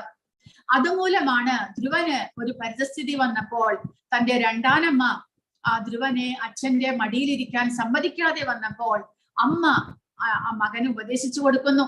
ശരിയാണ് സുരുചി പറഞ്ഞത്, നിനക്ക് ആശ്രയം ഇനി ഭഗവാൻ മാത്രമേ ഉള്ളൂ. ആ ഭഗവാനെ ഋഷിമാരെല്ലാവരും വനത്തിൽ വെച്ച് കണ്ടുമുട്ടാൻ സാധിക്കുന്നുണ്ട് എന്ന് പറയുന്നുണ്ട്. അതുകൊണ്ട് നീയും വനത്തിൽ പോയിട്ട് ഭഗവാന്റെ തപസ് ചെയ്ത് അദ്ദേഹത്തിൽ നിന്ന് വരം സമ്പാദിക്കൂ. അപ്പോൾ നിനക്കും ഐശ്വര്യത്തോടുകൂടി ജീവിക്കാൻ സാധിക്കുമെന്ന് അവർ ഉപദേശിക്കുന്നു. അങ്ങനെ 5 വയസ്സായിട്ടുള്ള ധ്രുവൻ ഭഗവാനെ അന്വേഷിച്ചുകൊണ്ട് കാട്ടിലേക്ക് പോകുന്നു. അമ്മ കാട്ടിൽ മൃഗങ്ങൾ ഉണ്ടാകും, അതുണ്ടാകും, ഇതുണ്ടാകും എന്ന് പറഞ്ഞുകൊണ്ട് മകനെ തടഞ്ഞില്ല. കാരണം മകനെ സംരക്ഷിക്കാൻ ഭഗവാൻ മാത്രമേ ഉള്ളൂ നമുക്ക് ആശ്രയം എന്ന് അവർക്കറിയാമായിരുന്നു. അതേ ഉപദേശം അവർ മകനും കൊടുക്കുന്നു. അങ്ങനെ ആ മകൻ വിജയശ്രീ ലാളിതനായിട്ട് ഭഗവാന്റെ ദർശനത്തോടുകൂടി സന്തുഷ്ടനായിട്ട് തിരിച്ചു വരികയാണ്. 5 വയസ്സിൽ വെറും 6 മാസം കൊണ്ട് ഭഗവാൻ വിഷ്ണുവിന്റെ ദർശനം ആ ധ്രുവന് ലഭിക്കുന്നു. അപ്പോൾ ധ്രുവൻ പിന്നീട് വലിയ ചക്രവർത്തിയാകുന്നു. 60,000 വർഷം അദ്ദേഹം രാജ്യം ഭരിക്കുന്നു. അതിനുശേഷം അദ്ദേഹം കാട്ടിലേക്ക് പോയി അഷ്ടാംഗ യോഗ പരിശീലനങ്ങൾ ചെയ്ത് ഭഗവാനെ സാക്ഷാത്കരിച്ച് പിന്നീട് അദ്ദേഹത്തിന് ശരീരം വെടിയാനുള്ള സമയമായപ്പോൾ അദ്ദേഹത്തെ കൊണ്ടുപോകാൻ വിഷ്ണു ലോകത്തിൽ നിന്ന് ദൂതന്മാർ വരുന്നു, ഒരു തേരിൽ, രഥത്തിൽ. അപ്പോൾ ധ്രുവൻ തന്റെ രഥത്തിലേക്ക് കയറുമ്പോൾ പെട്ടെന്ന് അദ്ദേഹത്തിന് അമ്മയെ ഓർമ്മ വന്നു. അമ്മയെ കൊട്ടാരത്തിൽ വിട്ടിട്ടാണ് ധ്രുവൻ കാട്ടിലേക്ക് ഈ തപസ് ചെയ്യാനായിട്ട് വരുന്നത്. തന്റെ അമ്മയ്ക്കാരുമില്ല, അമ്മ എവിടെ, എനിക്ക് എന്റെ അമ്മയെയും കൂടെ കൊണ്ടുപോകണം എന്നുള്ള ആഗ്രഹമാകുന്നു ധ്രുവന്. അപ്പോൾ വിഷ്ണുദൂതന്മാർ അടുത്ത് അതിലൂടെ പോകുന്ന വേറൊരു രഥത്തെ കാണിച്ചു കൊടുക്കുന്നു. നോക്കൂ, അതിൽ ധ്രുവൻ നോക്കിയപ്പോൾ തന്റെ അമ്മയും ആ തേരിലിരിക്കുന്നുണ്ട്. അപ്പൊ രണ്ടുപേരും ഒരുമിച്ച് ആ ധ്രുവലോകത്തിലേക്ക് പോകുകയാണ് ചെയ്തത്. അതായത് ഭഗവാന്റെ അനുഗ്രഹം ആ അമ്മയിലൂടെ മകന് ലഭിക്കുന്നു. ആ മകനിലൂടെ അമ്മയ്ക്കും ആ വിഷ്ണു പദത്തിലേക്ക് എത്താനായിട്ട് സാധ്യമാകുന്നു. അപ്പോൾ അതാണ് ഇവിടെ പറയുന്നത്, അവ്യഭിചാരിണി ഭക്തി, കലർപ്പില്ലാത്ത ഭക്തിയുടെ സേവനം ആരാണോ അനുഷ്ഠിക്കുന്നത് അവർക്ക് ഈ 3 ഗുണങ്ങളെയും മറികടന്ന് ആ ഭഗവാന്റെ ബ്രഹ്മപദം പോകാൻ, ആധ്യാത്മിക ലോകത്തെ പ്രാപിക്കാൻ സാധിക്കും എന്നാണ് ഭഗവാൻ ഇവിടെ പറയുന്നത്. അപ്പോൾ ഭൗതിക പ്രകൃതിയുടെ ത്രിഗുണങ്ങളെ അതിക്രമിക്കുന്ന പ്രക്രിയയാണ് ഇവിടെ പറയുന്നത്. എങ്ങനെയാണ് അതിക്രമിക്കുന്നത്? ഭക്തിപൂർവം ഭഗവത് സേവനത്തിൽ ഏർപ്പെടുന്നവർക്ക് ഏത് പരിതസ്ഥിതിയിലും പിഴയ്ക്കാതെ വേഗത്തിൽ ഭൗതിക പ്രകൃതിയുടെ ത്രിഗുണങ്ങളെ അതിക്രമിക്കാൻ സാധിക്കുന്നു. അങ്ങനെ ബ്രഹ്മപദത്തിൽ എത്താനായിട്ടും സാധിക്കുന്നു എന്ന് ഇവിടെ ഭഗവാൻ ഉറപ്പ് പറയുകയാണ്.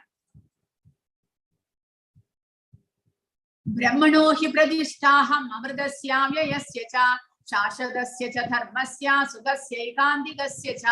അപ്പോൾ ഈ ബ്രഹ്മപദം എന്ന് പറയുന്നത് നമ്മൾ ഭഗവാനെ അല്ലെങ്കിൽ ആധ്യാത്മിക പരമസത്യത്തെ നമ്മൾ 3 വിധത്തിൽ സാക്ഷാത്കരിക്കുന്നു.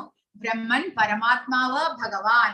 ആദ്യത്തെ ബ്രഹ്മൻ എന്നുള്ളതാണ് ബ്രഹ്മപദം. അതായത് ആധ്യാത്മികതയുടെ അടിത്തറയാണ് ബ്രഹ്മപദം. ആ ബ്രഹ്മനിർവാണം എന്നുള്ളത് ആദ്യത്തെ പടിയാണ്.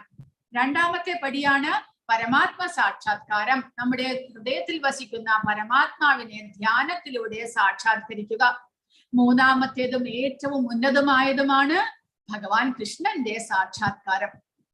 അപ്പോൾ ഈ ബ്രഹ്മപദവും ഭഗവാൻ ഇവിടെ പറയുന്നത് അതിന്റെ അടിസ്ഥാനവും ഞാൻ തന്നെ, അമൃതവും അക്ഷയവും ശാശ്വതവും ആത്യന്തിക സുഖത്തിന്റെ മൂലസ്ഥാനവുമായ വ്യക്തിശൂന്യ ബ്രഹ്മത്തിന്റെ അടിസ്ഥാനവും ഞാൻ തന്നെ.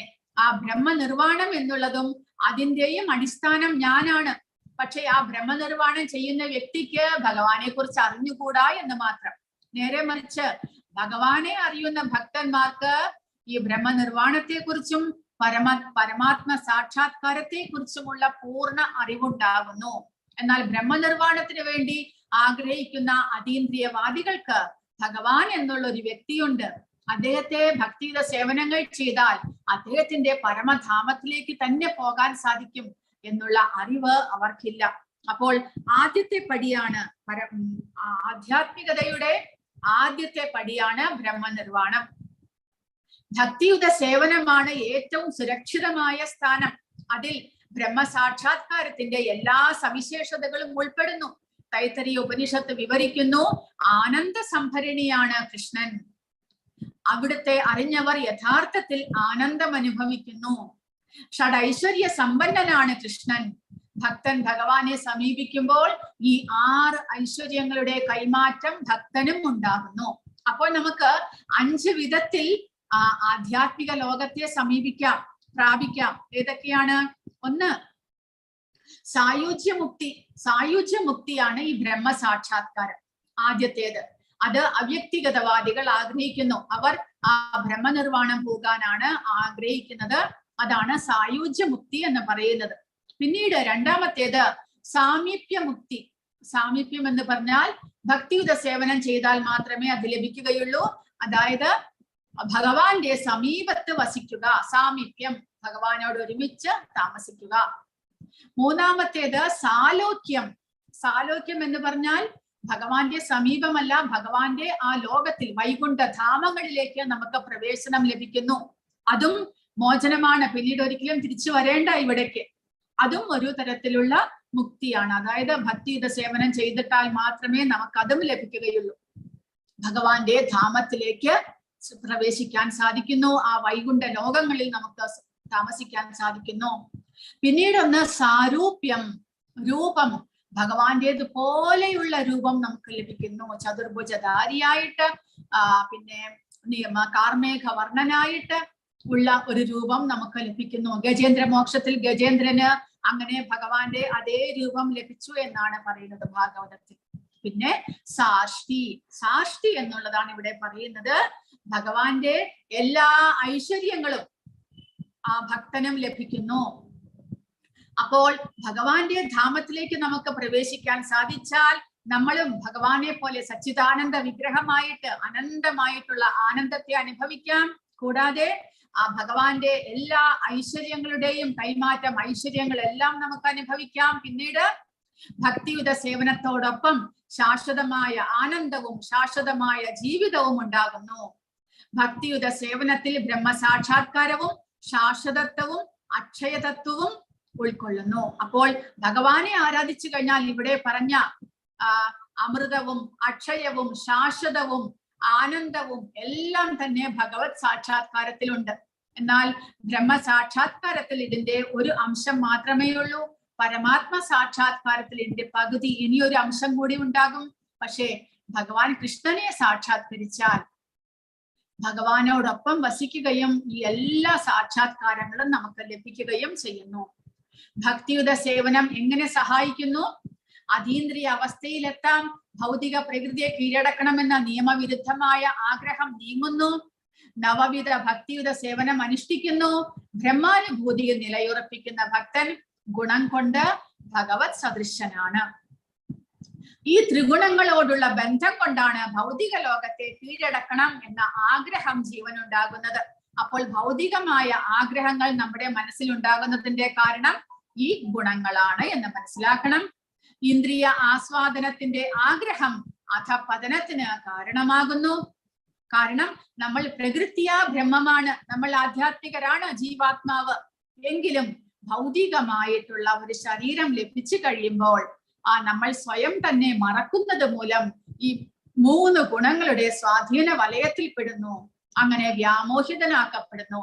അങ്ങനെ നമ്മൾ ആ ഗുണങ്ങളുടെ അധീനതയിൽ നമ്മൾ പ്രവർത്തിക്കാൻ തുടങ്ങുന്നു.